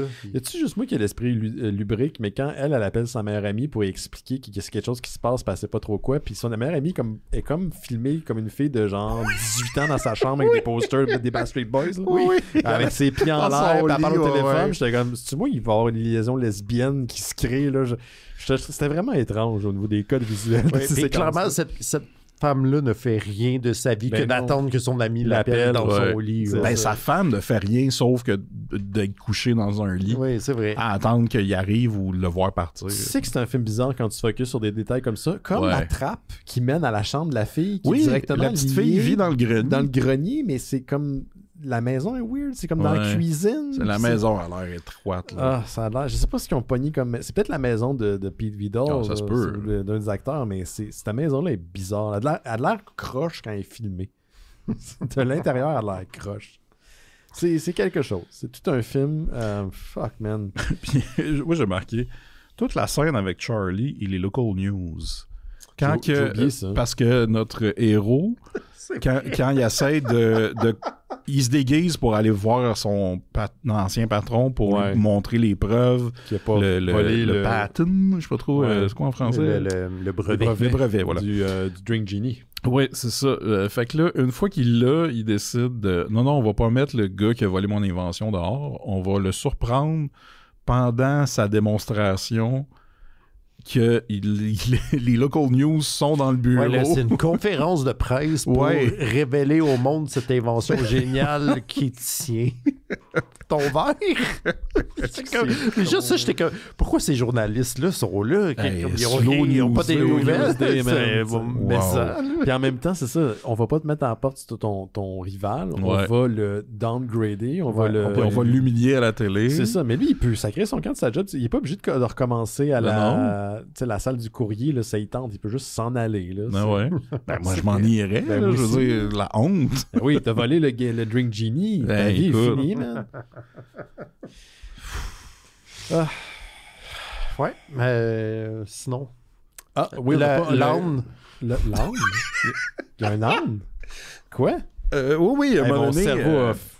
quand il amène, Pistol Pete amène ses deux amis qui l'aident à s'entraîner en auto à un lieu qu'on ne voit pas parce que c'est juste filmé à l'intérieur du char. Il me dit je venais ici avec mon père, blablabla. Puis là, à un moment donné, il y a comme un âne qui pop-up à côté de la fenêtre du char. Puis qui crie par la fenêtre. Qui crie, puis là, ils sont tous Puis il y a comme aucune explication pourquoi. C'est peut-être arrivé pour vrai, puis ils ont décidé de le garder. Genre. Peut-être. Je peux-tu te parler de la mort du grand-père? Ben oui. Parce que j'espérais qu'il mourrait. Too Hard Attack. Non, attends. Too Hard Attack, mais avant, on pensait qu'il y avait quoi? Des pierres au rein? Ou l'ambulancier qui dit ça va aller, il y a juste des pierres au rein. Fait que là, le gars, Pete, il s'en va à l'hôpital. Puis là, il voit sa mère, ça prend 2 secondes. Le médecin arrive, maudit bon système de santé aux États-Unis.